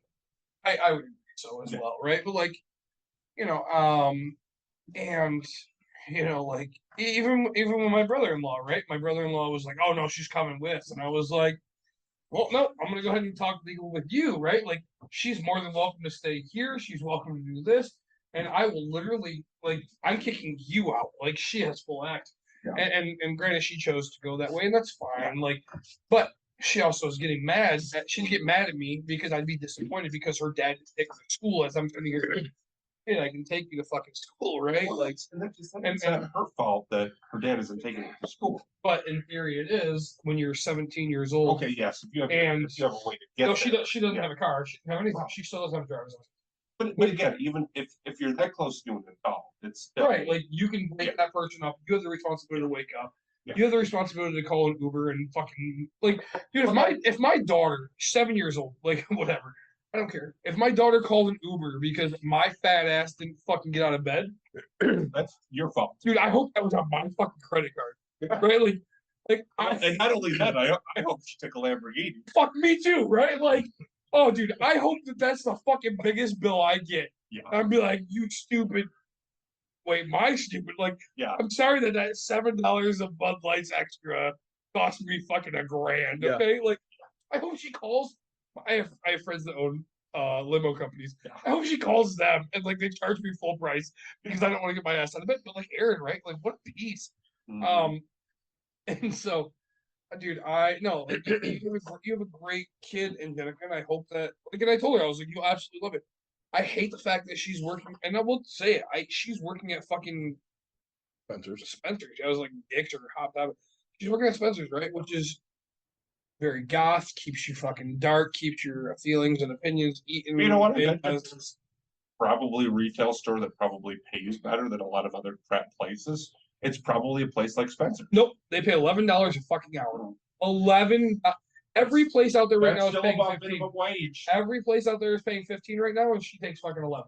And I said, We're not paying for. well, you should be. I mean, they start You there. shouldn't be getting there, right? You shouldn't They be don't start guaranteed, there. Right. but it should be. No, Right? As wait, the game. No, can I add the little thing? Can you please, Mike? Haven't we had the discussion before about raising minimum wage to I think we $50 have, an hour? that's funny. And who was the adversary against it? Yeah. Oh, I'm completely against it. Completely against it. But because you're the guy who forces and fights for 50, it should be 20 an hour. Your company should be fucking backing what you preach. Right? Yeah, like, they start at 13 here. no, but you say 15, you say 20. Wait a minute. But again, How is that my call? again, it's It's no. my wife's business. But she's also the biggest fucking yeah, but proponent of. But here's the entire thing. Go ahead, I think the fact that they have that ability to get there after like a year or so is perfectly Or fine. two. No, with many of no. them, it does not take a year. We Because- review salaries every 90 days. Because you need if you start out at something that would be considered really well above a living wage, and unfortunately, probably at this point, that's well above what they consider a living wage. You're going to become complacent because you're going to be like, oh, I'm already getting paid 15. I really don't have to do anything more. Who's they? And consider it a living wage because I know I do. Anyway, so we're getting off fucking topic. No, I think this is a good conversation. It's a to great have, though, conversation. because I think every employee we have, I can look it up, makes at least 15, except for when they start here. Sure. When they start here, we start them at 13 because, for one, we want to make sure this is going to work. And So for, You're Well, making that's- them work to earn the 15 a generic It's no, pay. it's no different than it's if you get a sign-on bonus the day you walk into a company, you are going to half-ass it the entire time you're there. If you have to show your worth for 6 months to a year, you get that $3,000 or $4,000 sign-on bonus. You are going to work your ass a lot harder. It's not. I do believe what you're saying is true. Yeah. Just I'm not the person who's gonna. If you told me I had to make sure I worked all the overtime, I'd be like, Well, no, yeah. I'm not talking about that, but you're not going to sit there and become complacent That's what I would. 2 months into your job if Well, you know you have to I told Nick work this 6 months to a story. year to get your sign-on bonus. I told Nick this story on Saturday. So, we had a kid from the high school call, and he, wanted to interview for a job here. And he's like, well, what is the job pay? And Don goes, it starts at $13 an hour. And he goes, well, I've done market research, and this job should pay $20 an hour. So if you want to pay $20 an hour, we can have a conversation. And Don goes, you know what? Good for you, wanting to get what you feel Well, you're hey, worth. if you're a high school student, you're not worth $20 an hour for pretty much any job. Well, I mean, unless his parents were farmers and started him fucking working, so he Okay. knows what a work ethic But even is. that- okay, But but still. market research on a break room. I did the market research. You know where you get that? South Dakota. No. Yeah. There's a rage room in South Dakota Yeah. that's hiring at $20 an hour. A manager. It's 18 to 20. Nice. But every other place is somewhere between $8 and 15. Now let me ask you. It's So, like, weird that South Dakota is the one. It I is. would have thought it would be like maybe in California or something. yeah, You guys- well, you guys have a yes, top a out? large metropolitan area that has a high standard of living. do you have a top out? No. Right. Which I think no company should ever have a top out. Right. Like, Well, I think you can have nope. again, I don't think you should have a top out, but if you're going to have a top out, you need to make sure your employees also have career development. And unfortunately, there's not going to be a lot of career development Unfortunately, in there's a not. part-time break. And I think Why can't you hear me anymore? I know being loud enough for you. you could hear it kind of going out a little bit. Oh, I'm rattling a little bit. Sorry. But yeah, because yes, this is a part-time job. This It is. isn't a full-time job. You're not going to have a lot of career advancement unless, like I said, But Sam now is kind of like the assistant manager She or is. whatever. And eventually she might choose to do a career in her field. Yep. And then We'll have to find a new one. is Caitlin full time or part time? This is a interesting development. Oh, really? So things are new. But was she? I guess.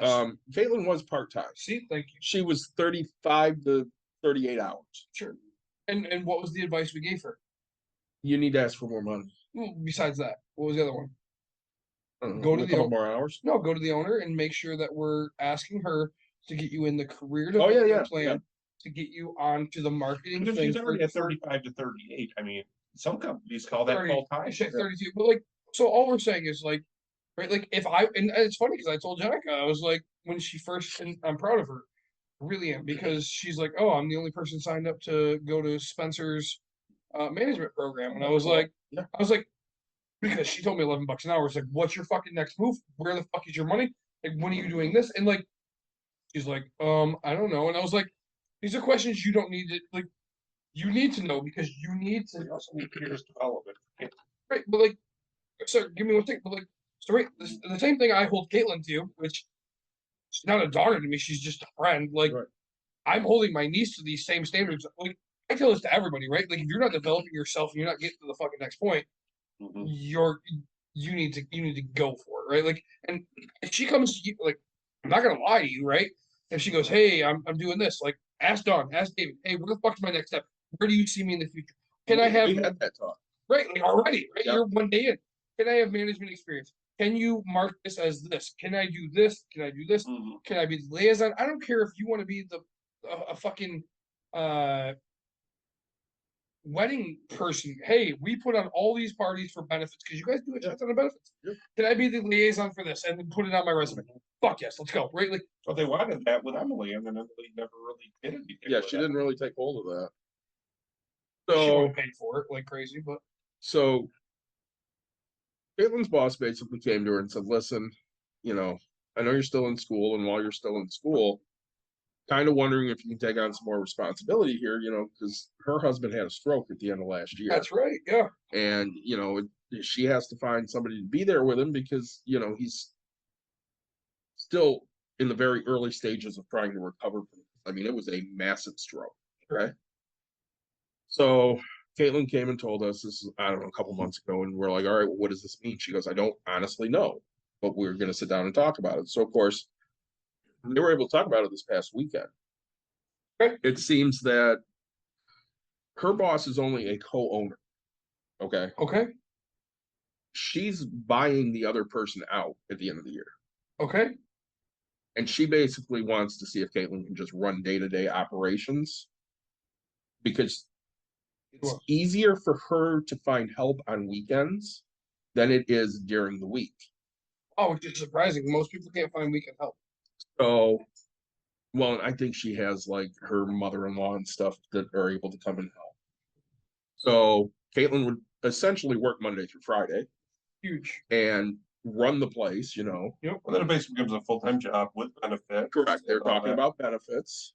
Oh, And, you know, we told her, I said, you're going to want a pay raise. You're going to want to stay hourly if you can because you don't want to get stuck into working salary.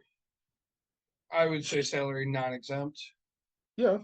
Right. Maybe. Like if I'm working a weekend, it's bumped. Yeah. If I'm working, like if I'm working on Sunday, it's even more fucking bumped. Like, You know, and I told her, I said, you have to keep it. She's probably going to finish school sometime end of next year because, you know, she changed her major a little bit, which added a couple more classes, fine.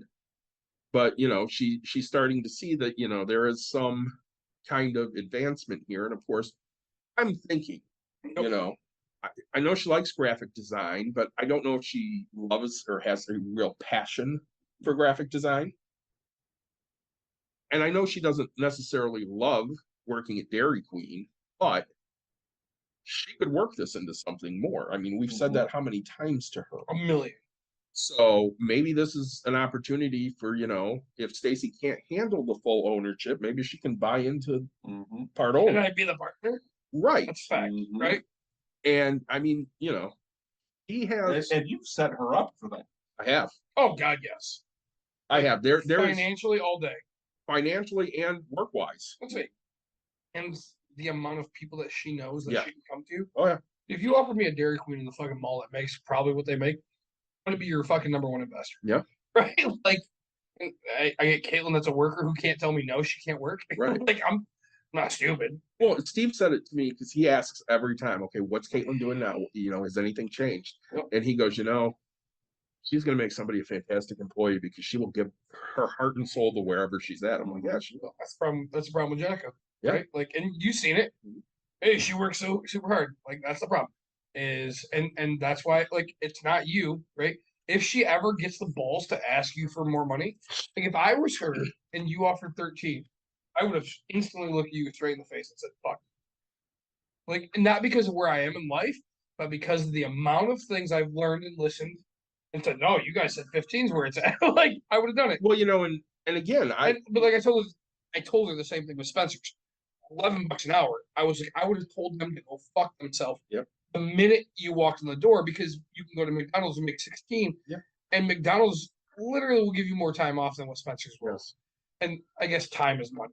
Well, you know, and again, I mean, you know, we're looking at we've been in business for 2 years. 3 years. Well, yeah, it's our third year. We'll be starting our fourth year next summer, and you know, we want everybody to start at 50, just not quite there yet. And I mean, our sales are higher than last year's, but we're not making the money we did last year Well, because your profit's not the same. not at all. And I mean, Dawn looked at just gas. She spent $240 in gas the last 2 weeks. Mm-hmm. That's what I spend. Yeah, because I mean, when you're having to drive to all these places to pick Yeah. up all the different, supplies, glass, the electronic, yeah, it adds up. Oh, and is he a full-time employee? Chris is, yes. No, And he makes salary. I want his job.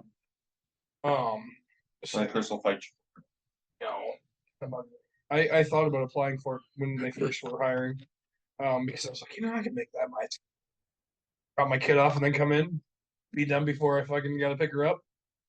Well, and that's what he likes because, there will be days that he's just not feeling it. And Don will tell him, hey, you got to cut out early, we'll be there tomorrow. No big deal. Yep.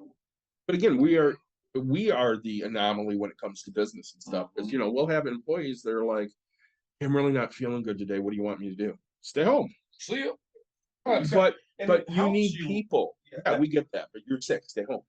And it helps you with the fact that, I mean, other than like the work that has to be done, the days you're open and have appointments, everything else, as long as somebody picks up the bottles from, like Woody's or whatever. Yep. They can be cleaned the next day. It can be, yes. The Well, packages can be built for, the weekend on Thursday. They don't have to be built on Wednesday. Well, and even when Dawn and I were arguing, I reminded her, listen, rooms don't have to be cleaned well. Just say Because she loves the dirty clean, and it drives me nuts because you can get this cleaner. We're not using this room again for the next hour. Yeah.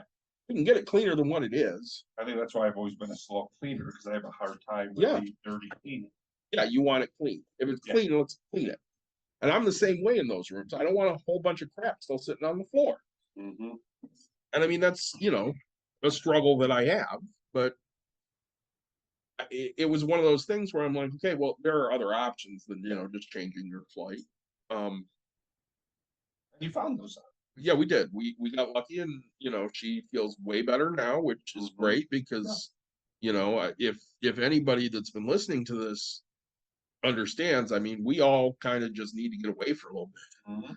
Mm-hmm. We're all stressed to the max, and Mm-hmm. I had a doctor's appointment today, and I'm talking to him, and I'm like, yeah, anxiety's just been off the chart last 2-3 months. And he goes, all right, well, what's different? And I'm like, I don't know. But in all honesty, I do, Mm-hmm. but I don't really want to talk about it. I've Well, taken. you've had to work a lot more. I've had to work a lot more, taking a lot more responsibility here. I had Caitlin have surgery, turned around, Dawn had surgery 4 days later. My mom fell, broke her hip, and I had to take care of her. Yeah. I mean, August was insane. Yeah. And then even like the person who would most likely come and help you out hasn't been able to help you out. yeah, I've barely seen you. No, I mean, literally, when I was driving here, I'm like, to this place, I'm like, I don't think I've actually driven to break room therapy since like July or very early August. I would agree. It's been a long time. Yeah. Because we've just been so busy with Mhm. things. I mean, if Nick and I didn't podcast, we wouldn't see each other. I mean, we just don't have time. sucks. But it's entire, and you're talking about all these like things going on.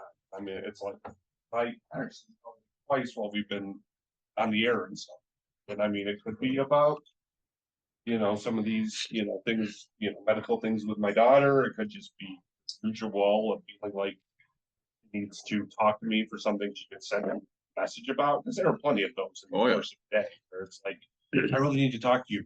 Oh, yeah, all I really needed to know was whether you were going to be home for the kids tonight. I'm like, yes, I was planning to be there. Could have answered that in a text message. Right.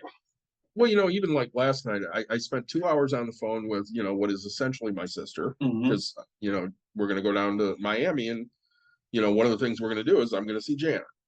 And But according to your husband, then you're a pedophile. Not a pedophile, you're a homewrecker. well, no. If Wait, you're calling your your husband? sister, Yes. If if I'm you're- calling her my sister, then I'm into incest, I you're an guess. incest. Yeah. Yeah. What? So Janet's husband does not like me because when she was coming up to stand up for me in my wedding, he was convinced that we were going to run away and have sex While he's getting married.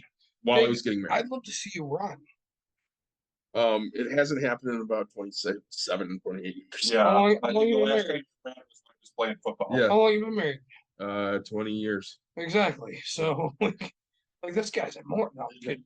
Did you shit your Wow. pants and I have to come save you? Yes. I was gonna say. So he doesn't really like me, and that's fine, whatever. But Which is really surprising me that he's not going to like be there when we hang out. he with might her. be, but again, if she's stuffing you, me, Caitlin, and Dawn into her car, I don't. She's not driving a limo. She's stuffing something. So, anyways, we're talking yesterday, and she goes, "I'm terrible at calling my friends. I suck at it, and Yeah. I should do better." And her and I used to talk on the regular, Yeah. 25 years ago, Mhm. 26 years ago, Sure. and now we talk on the phone once a year, maybe. That sucks. Yeah, it does. And I mean, we'll email every once in a while, we'll text message every once in a while, but she's busy. I get it. I'm busy. She gets it. It's not a big thing, but No. Dawn got a little annoyed at me because, we had a few things we wanted to get done at home. And I expected to talk to Janet for like 20, 30 minutes. And we talked for 2 hours. And I mean, it went from, just seeing what we're doing and what do you want to do when you're here to, hey, I need to pick your brain on investments. Mhm. Which, of course, that just got my juices going. Let's go, baby. I was So, ready for some sex. I mean, I started giving her ideas. And mind you, she knows Stock ticker SEX. she knows we do a podcast. Yeah. I'm taking her a t-shirt, right? Jazzy. Anyways, I'm taking her a t-shirt. We can go with a bunch of stock ticker names if you want. We already came up with a bunch of names for Toots rally tomorrow. Can we talk about this? Let me finish my Wait, story. does she and we go can by talk about- Toots? I call her Toots. Oh, all right. Go on. Anyways, so we're- her and I we're talking about investments and stuff, and she's like, okay, well, maybe tomorrow when I take a walk, because she's getting more exercise, and she goes, maybe I'll listen. And I'm like, great, because she wanted to know, what type of stocks should you invest in. So I sent her the dividend stock episode, and I'm like, all right, you have Apple or you have Android. Can we call it the Mike episode? I mean, we could. Yeah. That's what I did. Anyways, so I sent her the link on iTunes. Yeah. And she goes, oh, wait, is this a podcast? I'm like, yeah, podcast. I've been saying podcast. She goes, oh, you were only on YouTube. I'm like, no, we're on everything. She's like, oh my God, I can listen to this anytime I'm working out. Yeah, that's why I said podcast. Go working. Literally anything. And mind you, you would like Janet because she is, she works with mortgages and stuff. Hey, there's your entrance into South Florida. Actually, I had a people in Florida, but yeah, So, anyways, you wanted to talk about something, Nick. no idea. Toots. It was Toots. Toots Magoots. So, So Nicholas Watkins over here gets fucking text message. Shoots with kids. Shoots colored food sticks. All right. so Toots dicks. So, for people that don't know, Toots is Tudor Dixon, who is running for governor of Michigan and is going to get her ass absolutely handed to her. I fucking hope so. And because you know she's what? a piece of fucking shit. As much as I think that what's her face is kind of smoking hot, chick that's already married. Whitmer? Yeah. Yeah. Whitmer's attractive. Oh yeah. So is Tudor though. No, fuck her. I would not bang her with your dick. I mean, I would because You both would. I understand that. I would I not. think her asshole. Yes, we know, Mike. Here's what it needs: a heartbeat and a pulse. All right. Yeah. I mean, maybe I'm not that way. Maybe with bi kinkiness, it would actually get her away from her, overly Anti-abortion. Yeah. So I mean, I'm not going to get her pregnant. I I don't have that ability anymore. I get this text. She doesn't need to know that. I get this text message. It's like, come out fucking to Holland, which is 20 minutes from my house, 30 from yours, let's say. At a restaurant. Yeah. One of these assholes that tried to stay open through COVID. Come enjoy, blah, blah. And so I was like, you know what? I'm going to go ahead and pre-register for this. And that screenshots to the two of us. And then send it in our group text that says, hey, boys, did you get me take a chat? Oh, shit, I got to get that real quick. I have it here. Do you remember the names? I do. I remember my second one because I loved my second one. My first one, I love my email, my first one, and my name on my second one. So the name on the first one was Mike Axlong. Mike Oxlong, okay, and the email address is go fuck yourself at yahoo.com. Correct. And then the second one is Harry Butthole. And the email on that one is Smellyfinger at Pornhub.com. Oh, yes. Dude. So of course he sends it to me. Well, So he sends it to both of well, us, true. but yeah. But I'm the first one that can do anything. So I signed up, Jack Mayhoff. Jack Meekoff, yep. And he said Jack Meehoff at hotmail.com. Mhm. And then I signed up Anna-rection. Yeah. Say. Which is anna.loves.toots at yahoo.com. And I told Nick that I think Anna-rection and Mike Axelong would get along very well. Yeah, I'll say. And then Mike did this when he was here. I did Harry VJ. Yep, let's say. And I can't remember. I did that one at that was the That was a normal one. no, that was the email address Yes. was something at This Is Good Food. Yes. Just as good food. .com. And then I did just to really kind of be like the first name is Fee, and the last name is Bill Minded. All right. So Feeble Minded. And then that one was like, I don't think it's funny because you were like, I like the feeble-minded. I was like, I don't think I got this there, Mike. I was like, I think you're ahead of me. So yeah, we had a little fun with Toots there, and Yeah. So And there's then 6 of us going apparently. yes, it's It's at noon tomorrow in Holland. Yep. So if they would offer free food, I would have totally went. So I'm going to tell you right now, Mike and I and Jim and Dawn had tickets on Saturday that we had to go to the Trump rally in Monroe. Oh, I didn't know. I But- was on there. Unfortunately, I don't think any of us made we didn't make it. This private jet fucking failed. it. It did. Well, actually, I mean, do you think we really had private jets? No, we had outfitted in a 1985 Yugo. Yes. It's weird because I would have taken the Uber Black from here. Yeah. So, Yeah, but you'd have to be able to afford the Uber Black. Unfortunately, a lot of the people that would go to Trump's rally probably can't afford that. They'd have to probably, like I said, pile into the either 1970s Volkswagen bus or. I'd like to know I'm like what financial levels of people support what. Idiots support him. No, I mean honestly, there's quite a bit of rich people that support him. Yeah, because So- he helped out rich people. All right, so we're gonna get back to. I mean, our episode. your mean income is probably again upper middle class because you've got those multi-billionaires Correct. who are look up super skewing the like barely living wage people. Look up this. Check this out. Watch. This surprised the shit out of me. Uh-huh. Google average wage in the U.S. or average income. Excuse me, average income. Household? I don't know, just average income in the U.S. Average $2,000. average No, household you need in, household. Don't do household. you don't want household. You just want Just go average income. Check this out. Watch. Fucking blew my mind. And $25,000. watch this. And tell me how this happens. Oh, I don't know what I googled. So I'm gonna get this you guys has information. $31,133. So, all right, check this out. Average American monthly income. Read this. $62.28 per month. Yeah, but read the With- thing. $74,738. Yeah, Who's making that?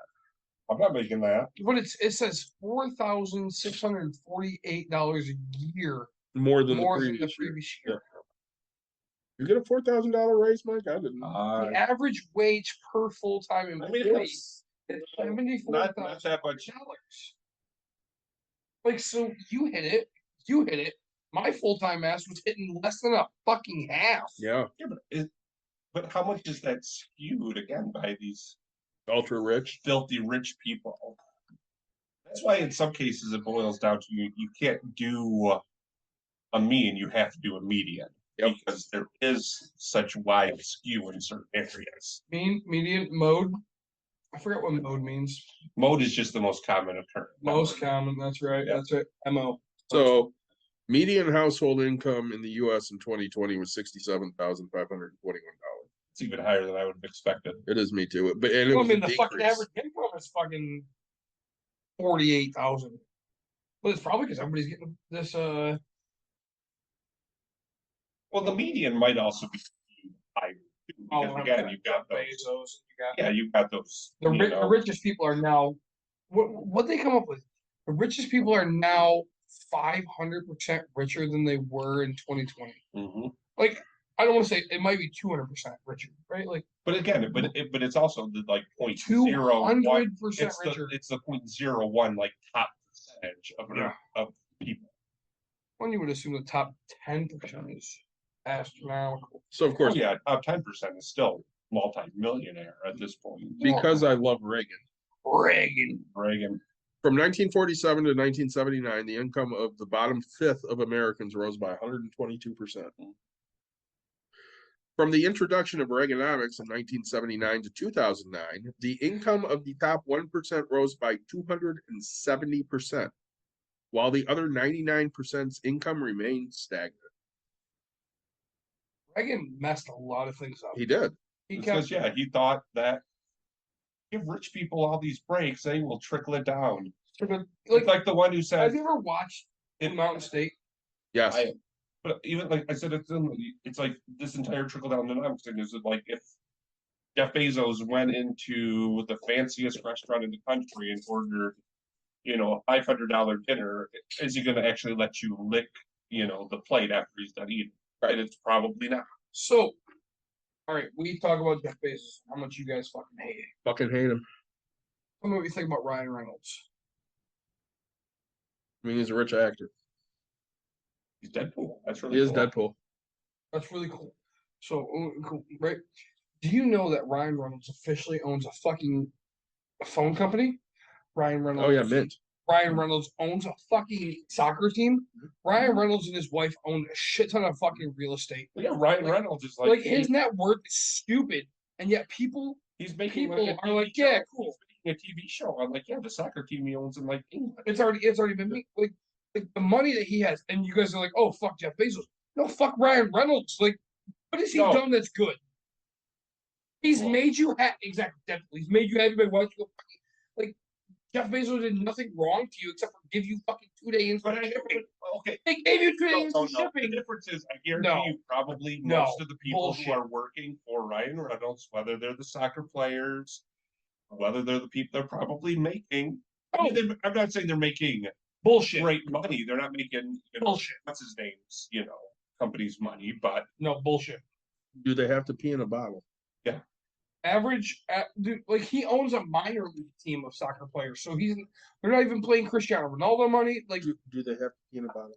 Maybe, but even then, a lot of the league minimums are still probably $30,000.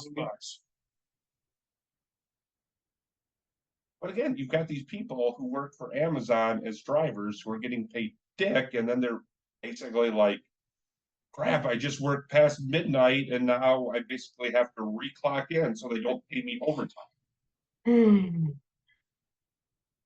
So he bought the soccer team for $3.4 million because he's rich and fucking douchebag. I don't know. I can't. He spent less on that soccer team than Bezos did to make a rocket. So he also has 1/5 of fucking money. All I'm saying is right, like quit liking certain people that make a shit ton of money. I'm not saying I like. If Jeff Bezos did something entertaining, I'd probably say, "Oh, he made a really good movie." And like Ryan Reynolds, he did something entertaining. It's just boring. He literally went to space, and in a penis. Who cares? But like, all right, I'm sorry. So we talk about global warming. We do whatever. Like, as much hipster as you fucking people are, he's worried more about the next fucking X amount of generations than Ryan Reynolds is about fucking padding his pocket. His entire thing about going into space has absolutely nothing to do with aliens and shit. But no, he's not. I agree. I would even give you that Elon Musk with SpaceX is more interested in like colonizing the moon or colonizing Mars. Bezos is all about Bezos. Bezos. Listen, I'll give you a must, but yes, with SpaceX, he is trying to do something to give us a place to live out when we ruin all of our. I mean, again, what he's doing, again, yes, he didn't create anything with electronic cars. He wasn't the one that came up with the battery ideas and all that for the That's because Tesla. he's smart. Let me ask you something. But he's at least doing something that's trying to make our world a better place by getting us not dependent on fossil fuels. Are we going to be able to colonize Mars? No, not a chance. Not Are we going to be able not to? in the next handful of. Are we going to be able to build houses on Mars or on the moon? Nope. Oh, nope. So well, I mean, the answer is better, yes. You're better off with like the Jetsons, where there's like apartments in like the sky. Correct. Well, I think so. Because the amount of energy, From my understanding, right, heat a house on the moon or in Mars would be insane. yeah, Yes. but we can get the image. I mean, especially this far. No, I mean, don't. there's no affordable way to do it unless somebody. Who gives a fuck about affordability? Quit being poor. Yeah, the problem is they're doing things to inflate their egos for the most part. I don't care. I do. Right. Stop caring about that. Why? Because do you But care? it would be. Do you care about? If I would, Do you care about Jim Schwartz's fucking ego? I don't know Jim Schwartz. Yeah, you do. Fucking used to be the baseball coach after Jim Leland for the Tigers. Why do I care about exactly. that? Well, exactly. Why do you care about it? A guy you two don't even fucking know anything about. Why do you care about his ego? Why do you care about Scottie Pippen's ego But and what he's doing? Like, you have people that have enough money yep, to make an actual impact, and they're not doing it. Again, I'm not saying do a lot. I'm just saying instead of basically like, oh, I'm going to build a rocket so I can feel like I'm going into space. I said next episode. So we'll talk about this another time. Give $100 million to the education program. Fuck that. Because you are the one family in Denison that is willing to actually give money to the teachers where your daughter goes to school. Actually, so this time, so I got really angry. Okay.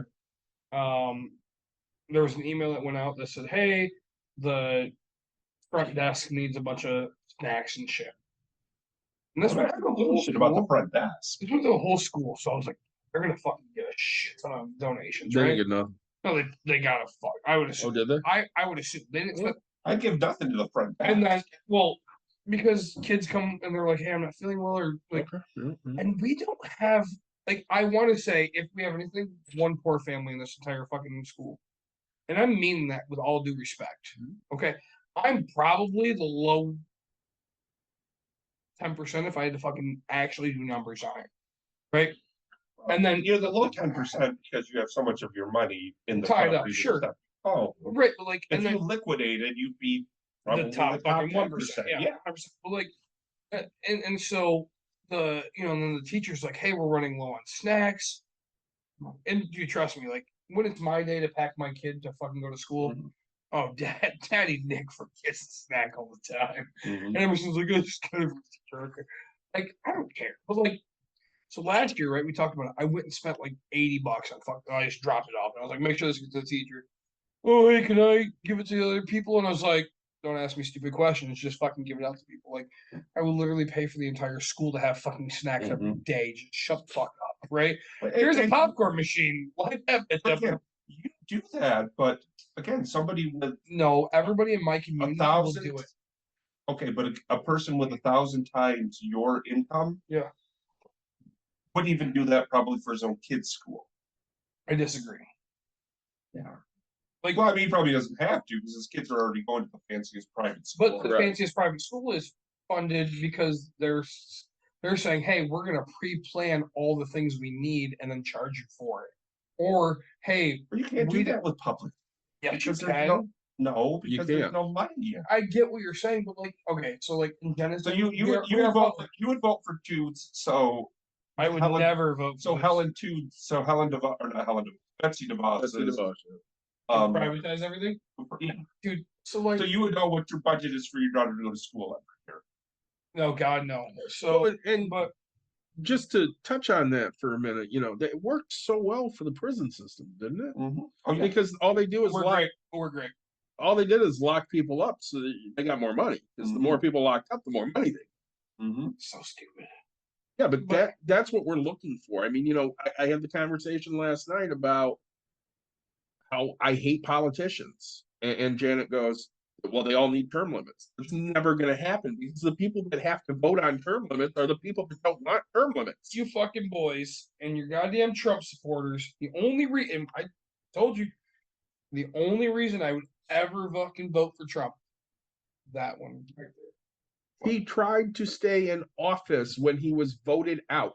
He literally said, I think I should be president for the rest of my life. He had no interest in term limits. I don't give a shit what that lying asshole said. What he said in the beginning.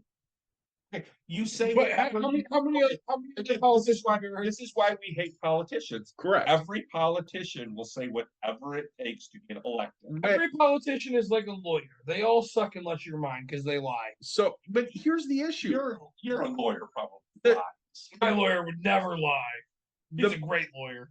The man, even when he's presented with the facts that he is wrong, doubles down. There's no such thing as a fact. That's Trump. The Central Park Five is a great example. That's true. He took out a full-page ad saying that these 5 kids should get killed because they raped a woman, and guess what? They didn't rape the woman. They didn't have a fucking thing to do about it. And even when they found out who really did it, he still said they should be put to death because they raped a woman. And they were black. And they were black. No shit. 3, I think 4 were black and 1 was Hispanic. Either way. Oh, it's a great documentary on that. Racist, it's great. Racist he wants to marginalize and basically kick out of our country. Yes. Does he understand that today is National Taco Day? It is. And I am supportive. The funny part is he's probably eating tacos. No, he only eats McDonald's and a Coke. Yeah, he likes Big Macs. Big Mac and a Diet Coke? And hamburgers. Hamburger. So I do want to hit on something since we've do, gotten a little, off topic. No, we've got. So I sent a text. Probably now. Sure. To my father, who we talk every few weeks. What's his name? Which name? Abhishaga? Jamshid. Jamshid. That's right. And you are. So I tried so fucking hard. I tried so hard. Anyways, I'll tell you what it is. Anyways, he's David. He wanted to be a little fly. So there's unrest in Iran. Okay, because people can't sleep. No, so I want to make sure I get her name right because she fucking deserves that. Masa Amini was stopped by the morality police. You didn't hear this? 22-year-old woman was stopped by the morality police. You're only a 2 and I need you out of 5? Huh? You're only at a 2 and I need you out of 5? She was wearing her hijab wrong. Really? It showed too much of her. No hair. Yeah. And that's punishable in Iran by death because it turns men on. Fact, I would visit. This turns me on. What's a fact? So basically, they beat the woman to death. Really? And there's huge protests in Iran, and several protesters have been killed, locked up, arrested, whatever. Really? Oh, it's been very bad. It's been very bad. And so I sent my dad a text. I'm like, what in the fuck is going on in Iran? Because, if you've listened to any of our episodes, you probably know that I'm Persian and my father was born in Iran. And he said, I'll pull it up because, he shared it with Mikey and I. I did. It was comical, some of his replies. So I want to give him props for that. Really? Yeah, it was way different than I would have expected. So I said, what the hell is going on in Iran? He goes, hopefully the end of the fanatics. I said, those poor people. He goes, this is the 21st century. Let's act like human beings. Where in the world does it say that if a woman shows their hair, men will get an erection? I wish it was that easy to get an erection. Your dad said He that? did. Hell yeah! And I laughed and I said, totally agree. He goes, at least you and I agree on one thing. You can give your dad my number. We can laugh about some things That in was life. I thought that was pretty good. I'm gonna send him Mia Khalifa and say, here you go, buddy. I will I'll share with you some of what's going on in Iran off the air. And it's a very bad situation. And again, that is a country that has repressed women since the But it's an entire region, not just the country. Iran's probably one of the they're worst probably ones the there. worst. But yeah, all of the Middle East is very bad about this. And you can see pictures of women in Iran in the 60s and early 70s in bikinis and on the beach and having a good time.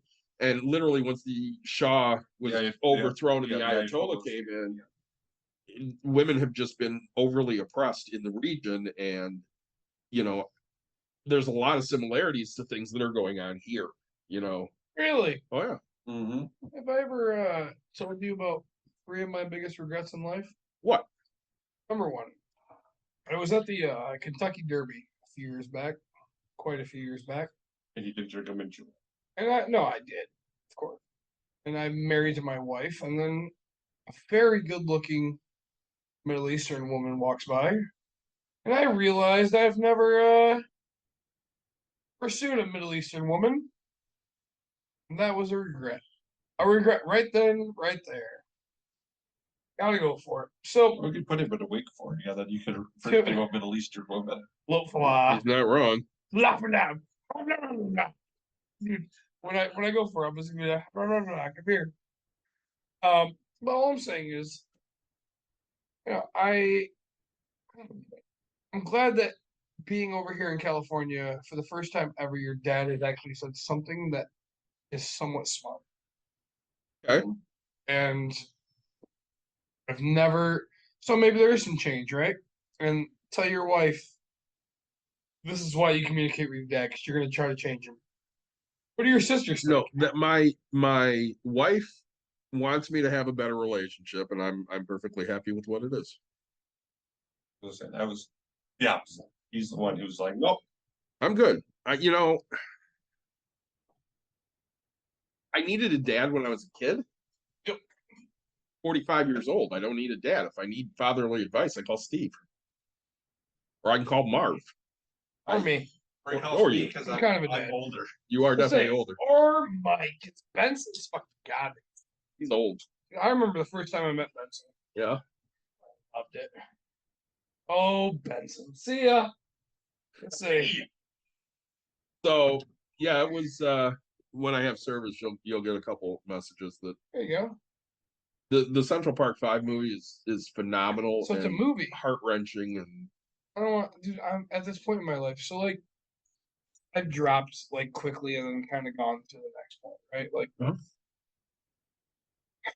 don't know, man. Like, I have a wife that's crying because I can't give her what I feel she needs. I have a job that I'm fucking losing, which, let's be honest, right? Like, I can replay, but like, my lazy ass doesn't want to fucking work full fucking time, right? I Like, don't blame you. like, and that's it. Like, so, like, if you said, "Hey, Nick, come work Thursdays," I'd be like, "Dude, I'm fucking in," right? Like, any other goddamn day, I'm out, right? And I don't know, man. Like, I'm just not in a great spot in life. Like, my mom's on my ass over stupid shit. Like, I don't know, man. Like, I'm not me, right? Like, I called you however long ago. I was fucking drunk somehow that one night. You were. I called you and said like how much I love doing this, right? Yeah. Like the past X amount of weeks, like even tonight, like I was sitting at my daughter's gymnastics going, I gotta do this. Yeah. I don't fucking want to do this. Like, right? Like I fucking love doing this. I don't want to. But sometimes it just feels like a chore fact. because you'd just rather lay there and do nothing. Exactly, dude. Yeah, Like you get it. Like you yeah. get it, right? Like You know what I want to do? Hmm. Nothing. Right? Like I was so ecstatic the other week that we had the fucking pops and pennies because it was like I don't know, fucking you and I both love you We for that, we right? have a great time The with pops pops. and pennies. Like even like episodes like we have people like I'm interested and I'm just like, eh. Like I was sick last week, so Yeah. but like part of me wanted to be like, oh man, that's my excuse to not do it, but I'm like, I have to because I'm devoted to doing it. Because I want so like really, I would have been okay not doing it. Like because given the opportunity, like if I would have been like, hey, I'm sick, I don't want to do it, you guys would be like, okay, like I probably shouldn't do it unless I fall and like I got snot rolling down my Right. fucking. But like, I don't know, man. Like I'm in this state of life where I don't don't want to, right? Well, Like, and I think that's part of the reason why vacation's needed for all of us. Is but like now the okay, so vacation was great. You ever fucking go on vacation? Every time I fucking plan a vacation that's this big, Uh-huh.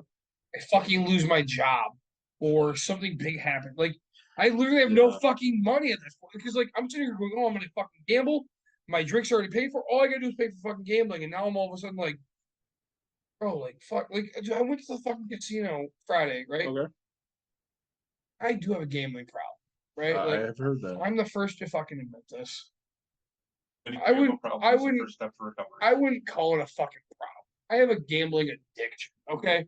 It's not a problem in any way, shape, or form. I have fucking money, fuck all of you. But I kept all my cash at home. Okay, I had a fuck ton of cash. And I was like, nope, I'm gonna take like $32. Because Okay. that's it. I got $10 in free play. Like, you know how your wife goes to the fucking your wife goes to the casino. She gets fucking so I was like $10 She in free plays play. $10 for free play, and when she's done, she's done. So Nick's dumbass, right? Like I'm like, fucking put my 5 in to play my fucking $10 or whatever it is. Like, yeah, that was I'm gonna go to the ATM. Like $200 isn't bad. So like $200. Blah, blah, blah, blah, blah. Fuck, man. Like, you know what? I can't have a beer because I have an event I have to go do after this. Like, I'm just gonna sit here and watch the fucking Michigan State game and them get their ass kicked. I can't go this early because like my brain's gonna get to me. So here's what I'm gonna do. I go to the ATM, spend fucking $90 to get my fucking $6 out, right? Like spend so much goddamn money. Like it's stupid. Like I should have just brought my goddamn money. It would have been cheaper. Hey, like I could have fucking spent 20 grand of fucking cash versus taking out my account. But man, like I'm to the point, and I'm gonna go again Friday or Saturday. I guarantee you that because that's who I am. I have 10 more $3. I'm gonna, and it's rent fucking week. So like, here we go. But like, great. So like, I'm losing my income. I don't have fucking the money I want to go on the trip with. Like, I now have to budget differently. I'm not. I don't like doing that. Yeah, Okay, like I get it. people go, "What do you have a job?" Because I have a lifestyle of drinking. I like to uphold. Right. Bert Kretzer. Yeah. The machine. Right. He's like, why do I drink? Because I fucking like to drink. Yeah. He's like, why do I work out? Because I like to drink. That's why. And I'm over here like, dude, if I lose my job, I know I'm gonna drop my kid off, and even though I took this job, I told myself I want to go fucking work out from like 9 to 10. It's been a year and a half, 2 years, whatever. I haven't done that, not once. But like, there's part of me that just wants to go fucking lose like 6 pounds. 6. Say not much more, but don't fucking. That's only worth about half a pound. Oh, really? I thought it was fucking at least a quarter pounder. Half a pound is more than a quarter pound. Oh, I'm saying. I was not going to point that out. You're saying. That was like I can't remember which restaurant came up with a third pounder to compete with it, and they said it failed because people actually thought the quarter pounder was bigger. Because again, people are stupid. That's a fact. So we've gone through a lot tonight. I don't know. I feel a little better. I think. I don't. I feel like I need to like just vent a motherfucker. You want to keep venting? We can keep going a little longer. So right, like, so I text my buddy, which he's a friend of mine, but he's been to Iran, he's been to Iraq, he's fought for some bullshit. He wasn't in the U.S. military. He went for some shit. I was like, hey man, I'm gonna fucking start this food truck, and he's like, oh, here. And granted, he's making fries for a food company, and he's like, you have to have an employee, and I was like, dude, I need control. You need to stop convincing me that you're going to be my number one. You're already going to be my number one. Just don't talk to me, right? Like, What kind of food truck are you interested in? Tacos. who just said tacos? Me. Tacos. Wait, so you asked the question and answered the. He did. I was like, I was like, you fucking knew it. Congrats. Yeah. But like, also, I want to get away from. But like, really, what would I like to do? Different types of egg rolls, but I don't want to deal with grease. So like, tacos is my Spring rolls and stuff like that. So like, Oh, you do like taco spring. Like, I would have one, but I would also have like a chicken a buffalo chicken one, Chicken fajita and a pita. fajita, like You a have Reuben, my right to a- take a chicken Reuben, fajita and a pita a and put Reuben, it on your menu. say I've said that for how long have I said that? a gyro. 20 some years. Yeah. to But like, chicken I fajita and a have pita, so many, things I want to put in an egg roll, right? But like, all I'm saying is, but put a chicken fajita in a pita. I don't want to do a pita. I want to do a goddamn egg Oh. roll. But because it rhymes. Chicken fajita and a pita. It's why I like Quiet Quitting, because it's an alliteration. It is about you. I'm a nerd. Fact, we know. I admit to it. But right, like, I don't know. I'm at a point in my life where I'm so very fucking young Mm-hmm. and never felt so goddamn old. Uh-huh. Right? Imagine how we feel. Who are actually, I mean, we're not old, but we're old. Older than Old you. enough. How many people do you? I mean, there's a million people that have been in my situation, right? Where they get to this point where it's like, do I sell everything and live okay, or do I just fucking double down and become So at fucking great? 30, 35 now? 33. 34? 34, you're at a midlife crisis already. Nope. I bought my midlife crisis years ago. Actually, a friend of mine just wants to sell me a '79 Corvette. I mean, I'm not talking about want that. I'm talking about career-wise. You're at 34 and you're at a midlife crisis. Mhm. There are multiple midlife crises. There's I need to have toys. I gotta buy midlife something crisis, because I can and then officially there's afford it. I'm at a point in my life where I'm like, I need to change. I need to change. I mean, like I said, we can still do, Knocking over my case of beer. but it's Yeah, blame it on everything else except for you. Okay, Mike. it's my fault too. Yeah. No, I don't know. I gotta figure out. I mean, at least they're your empties, they're not your fulls. Yeah, I'm and not like, gonna- so we heard the phone ring while we were doing this podcast. And, like, if he listens to this, I hope it hits him, right? But like, I feel like I made a friend with a guy that I manage his property, right? Yep. Like, and when I say that, I mean I actually like. How many times have I ever drunk called you? What? Really?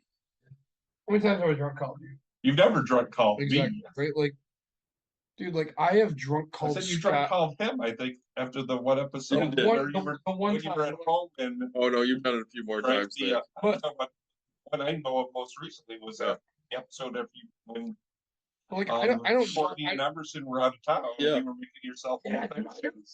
You were Wasted. hammered. That was 3 beers in one old fashioned. You were hammered drunk. So, but like, so this guy, right? Like, I don't know, man. Like, we became very good friends. I would drunk call him and tell him how much like I appreciate him, and I just feel like we became really, really close friends. And like now, the questions he's asking me. When I found out the other day when I got officially not fired, Right. that this guy knew that I was going to be let go, which was one of the stipulations of me being let go is he had to be okay with it. And knowing things, right? And so I So don't it know. sounds like it's already pretty much a done deal. It's just not fully a done deal. It'll be a done deal in about a month, right? Okay. And so I don't know. Long That's enough for you to collect rent from the people. no long enough for me to like. So they're gonna Bring a replacement. exactly. And they're actually doing that. The guy got married this weekend. I'm taking his spot this week, and I'm hoping that they make me last until the cruise, and then I'll come back, and then we'll part ways. But the guy that called me is an owner, and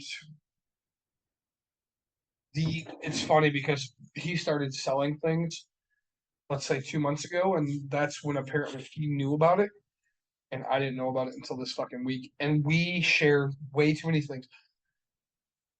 I haven't shared a lot of shit with him, but I don't fucking know, right? Like I'm hurt. I'll tell you that much, right? You feel a little betrayed. More than you fucking know. Yeah. Right? Like, because I put my emotions on my sleeve, man. Yeah, Like, are we finishing up? we can, unless you want to keep going. I'm gonna go fucking hit the head. Okay, you go do that. Mike and I'll talk for a few, and when you come back, we'll either finish up or we'll keep talking. Oh. So really, I mean, when we're looking at it, I guess we're all kind of at that point where we just need a reset. Mm-hmm. And it's not that we necessarily hate where we're at. We just aren't 100% pleased with where we're at, and we just need to kind of figure out, kind of let life slow down a little bit and figure out where we need to head And now. that's where I'm really at. I mean, and that's why I'm looking forward to my vacation, and kind of worried that some of these things happening more in like the very recent thing with my daughter. I'm not going to be like in the hospital and not going on the cruise, things of that nature, because I really do need it. I mean, like I said, I'm happy with my job. Like I said, I really like what I do, and I like the people I work with. And like I said, and my goal really is, I mean, I'm comfortable enough where I'm at, where like I said, when in 5.5 years, when I'm no longer paying child support and I can just, throw that money I've been spending on that into accounts and stuff for retirement, like I said, it's going to take me well over that hump of where I want to be comfortably. And then, once I feel like I can, be like, especially when I'm qualifying for, anything like Medicare, just be like, hey, I can qualify for Medicare and work, 25, 30 hours a week where I don't need the benefits Correct. of, employee provided healthcare. Yeah, man, I'm ready to drop down to that. Like I said, I'll do a lot of budgeting. Like I said, I like the home I'm in. It's reasonably priced. And I mean, like, you mentioned being in the, in terms of disposable income on a daily, regular basis, the bottom 10% or whatever of where you live. I mean, I live in probably what we consider one of the poorer neighborhoods in Portland. But I did that to keep my kids in the school district. And I'm probably in the top 25% of like what would be gross income for a single parent in that area. Well, and I want to hit on the salary thing just real quickly here, because when we were talking about it earlier, what people hear. When Don told me that a kid called and he's like, "Yeah, you should be paying me $20 an hour," I started doing the quick math. Yeah. Conservatively, my wife makes $16 an hour. Yeah. Conservatively, as the owner. And that's like, And that's just accounting for probably what she's willing to put right. on like a card of how much she works. And Yeah. I I estimated at 60 hours a week, and I guarantee she's doing more than that. Oh, definitely. Because she takes phone calls constantly. I mean, she's like Nick. We'll be sitting there watching TV, phone will ring, and she'll pick it up at 8:00 at night. Yeah, it's probably closer to 80 to 90 hours. Yeah. like doing the math. I make 5 cents an hour. Yeah. Right, like because I work 24 hours a day. Yeah. Mm-hmm. Right, like sure. Is there a time where I make 10 cents and there's a time I make 2 cents? Sure. Mm-hmm. Like I make 5 cents an hour. Right. You know, I want to go back. Like, dude, I do. Like, I feel so gut shot, right? To people who are supposed to be my friends, and Hard part about working that closely with people, think of as friends, is you do sometimes overshare, and then it either bites you in the ass, or trust me, it probably bought me extra time. it probably bought you extra time, but in the long run, he also, like I said, he was trying to get information from you to make a decision without, like you said, telling you. No, I mean, and like this, so this guy, he owns quite a bit in Michigan, and Mm. I don't know, it just. I'll tell you what, there's like the more I drink, there's a lot I love about myself Mhm. because I'm a, I am true to myself and true who the fuck I want to be, right? Mhm. Like, I'll give you an example and not about him or this. Like, um, given the opportunity to cut a corner, I've proven to myself over the past X amount of time, I will not cut a corner. I can't say no matter the cost because I haven't fucking dealt with like no matter, but like I've dealt with hundreds or thousands of dollars, and I will not cut a corner. Right? Like I'll have that tough conversation with you or whoever and say, "Hey, this is what the fuck needs to happen." But like in the end, I'm not gonna fucking veer off that. Well, and I like the cut a corner kind of concept here. So you and I coached together, Very much. and let's say we were coaching in the gym that day, Mhm. and we told them, give us 2 laps Mhm. around the basketball. What did they always do? Oh, fucking cut it Cut the corners halfway. like Yeah. fucking crazy. Yep. And it would piss me off. Yep. And when we started practice this last spring, all the girls run a couple laps and they started cutting corners. And Karen and I both laid into them. You girls tell us you want to be champions. Champions don't cut corners. If you're going to sit here and cut corners, don't tell us you want to be champions because they don't do that. That's not how you win. And it was the last time we ever had to have a conversation. They didn't dare cut corner again.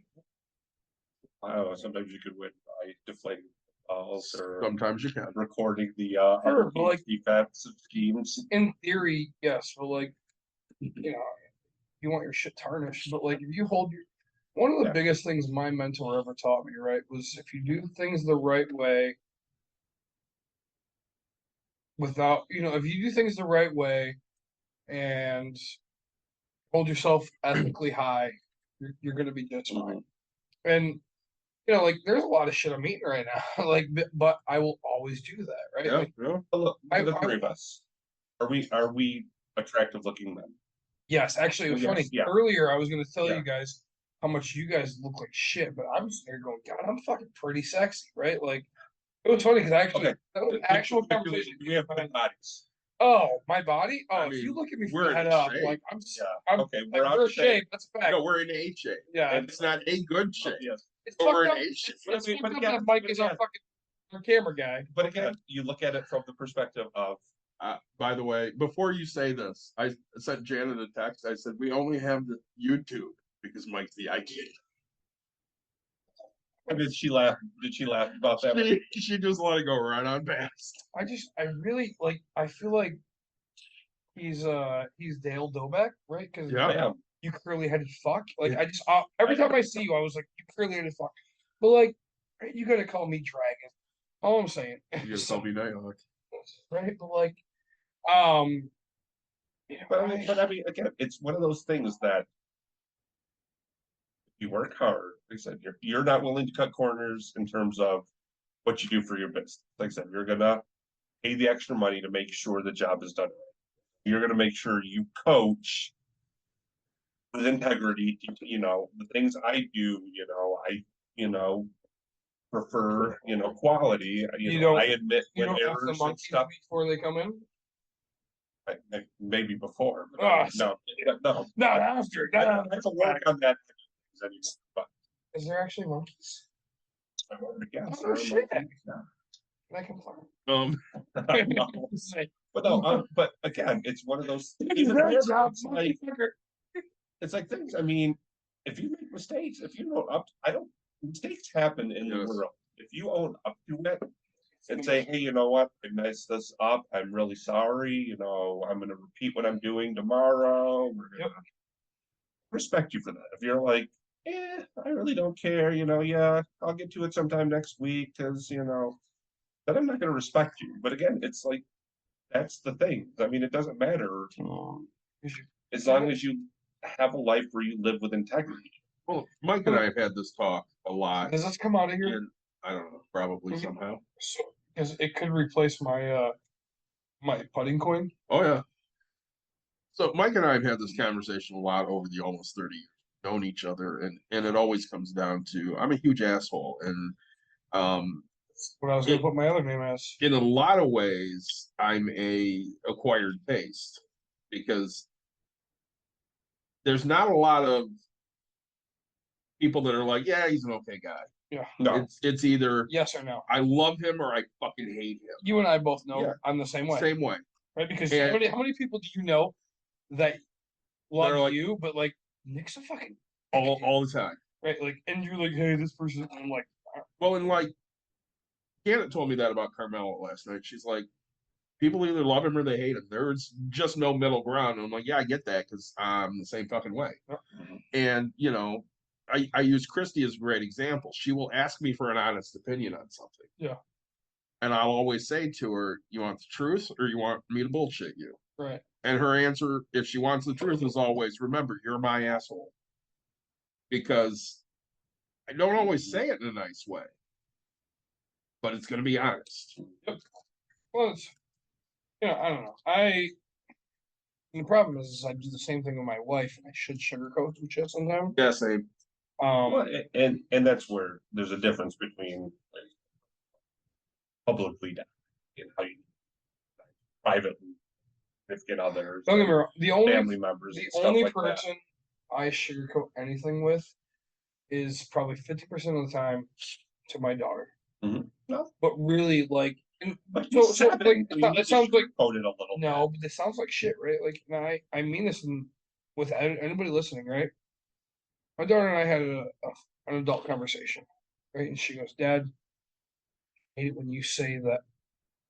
She didn't say the F word. What'd she say? Naughty word of whatever, like that starts with an F, whatever, to me or whatever. And I was like, sometimes we're like, I don't fucking care, right? Like, I'm just saying, go to your fucking room. I don't fucking care, right? And she's like, you know, it just, and so I said, you know, I told her, I was like, look, I'll work on it. I didn't realize it, right? Like, I think the only person besides my grandma who's now dead. Like, it's funny because we were talking about this with the guy, one of my other good friends, Steve, his neighbor, right? I'm half fucking plastered, right? Apparently fully there. And we walk over to Harry's house, and he's like, "Hey, this is the preacher, blah blah, next door." And I was like, "How the fuck are you? Hey man, you want a fucking beer?" And so like Harry's favorite thing to tell everybody is like, "Oh, Nick's first time meeting the preacher. He's like, dropping f bombs here and there, offering him a fucking beer." And I was like, "I'm no different, whether it's on this podcast or whether it's in fucking real life, right? Yep. Like, if we meet, like." Dude, you can either fucking shake my hand and we can be best friends, or we're probably not gonna get along, right? Like, if you shake my hand and go, "Hey," I'm be like, "You're a douche, see ya," right? But like, if you go, "Hey, fuck you guys," I'm like, "All right, cool." So, you know, I don't know. Like, not mad about losing my job. I'm disappointed about it, right? Because, and the fact is, like, he comes to me and he's like, "Hey, I'm gonna change things. It's not what I offered you. Everything's blah blah." And I'm like, damn, that's bullshit. Because like I've done you ever lose a job doing everything you're supposed to do? Right? Like, Yeah, but we saw Who are you talking to? right? Like, I got fired.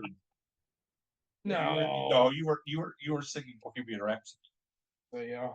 You're not supposed to sing Bohemian Rhapsody. I guess not. Unless funny. you're in an AMC Pacer I guess. It's funny because with a Twizzler dispenser. I was thinking about you the other day because I was pumping gas at 36 in Byron said, nope, 36 in Burlingame. Okay. And I said, you know what? If I just become a fucking full-time coach I've made half, if not more, of my income that I need for the year.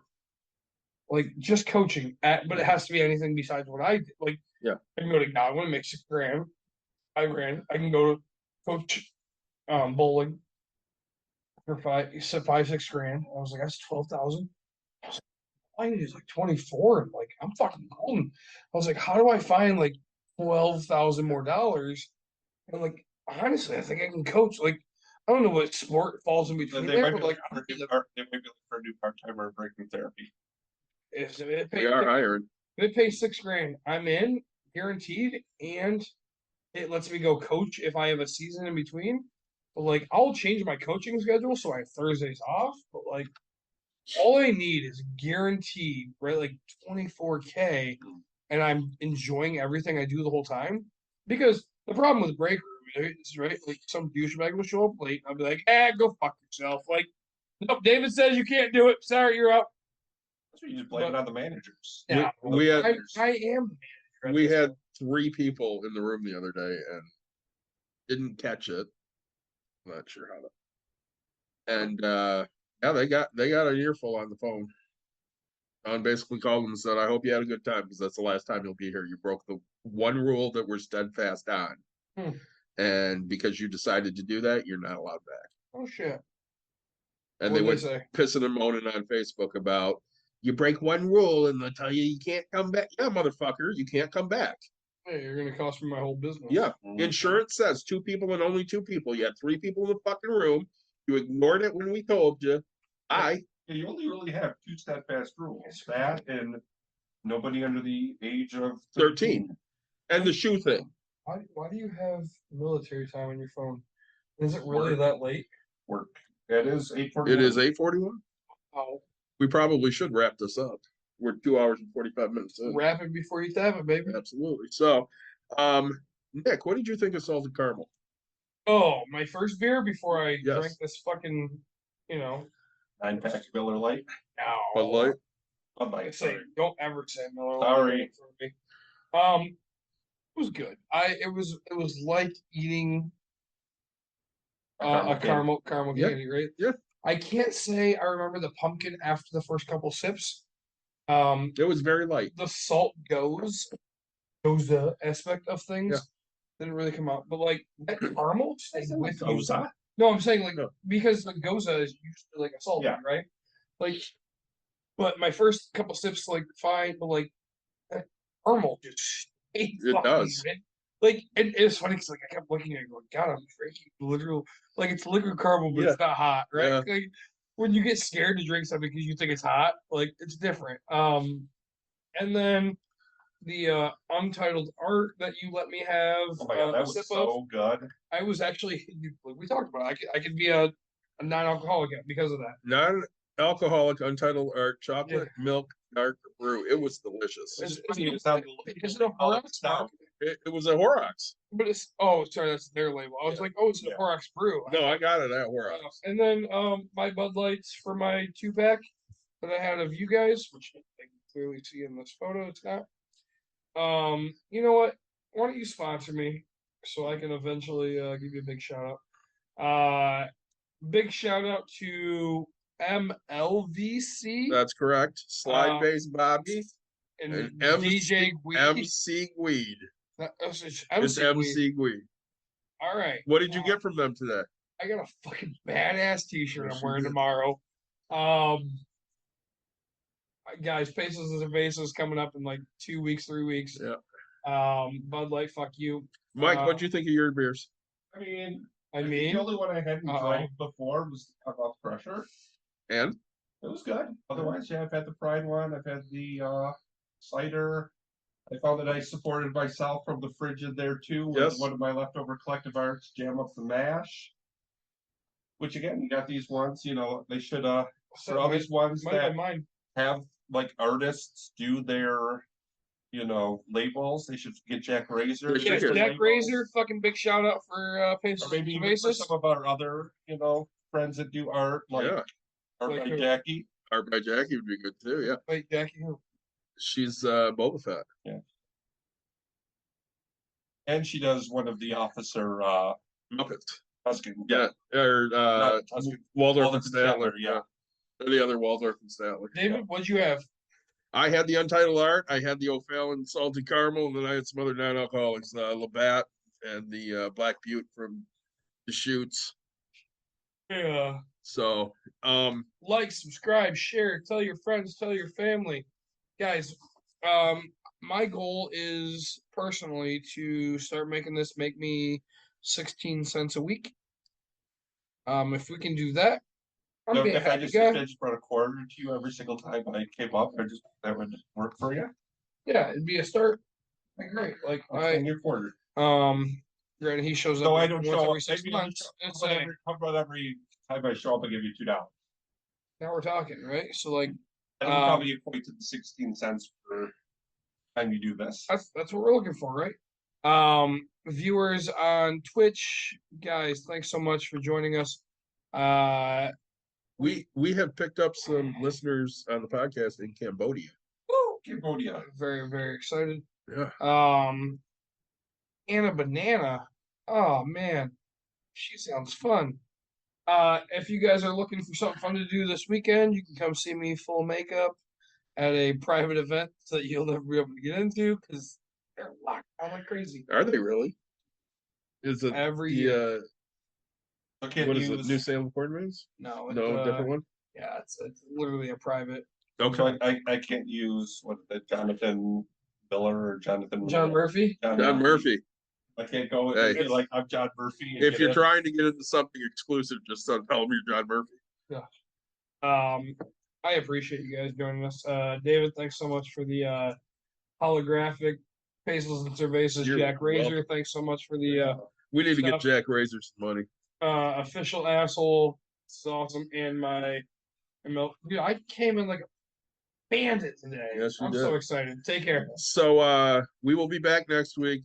If you want to hear something specific, hit us up. Let us know what you want to hear. We are going to talk to some food truck owners in the Hopefully. near future here. We're working on setting that up. And other than that, thanks for joining us again. It was always our pleasure.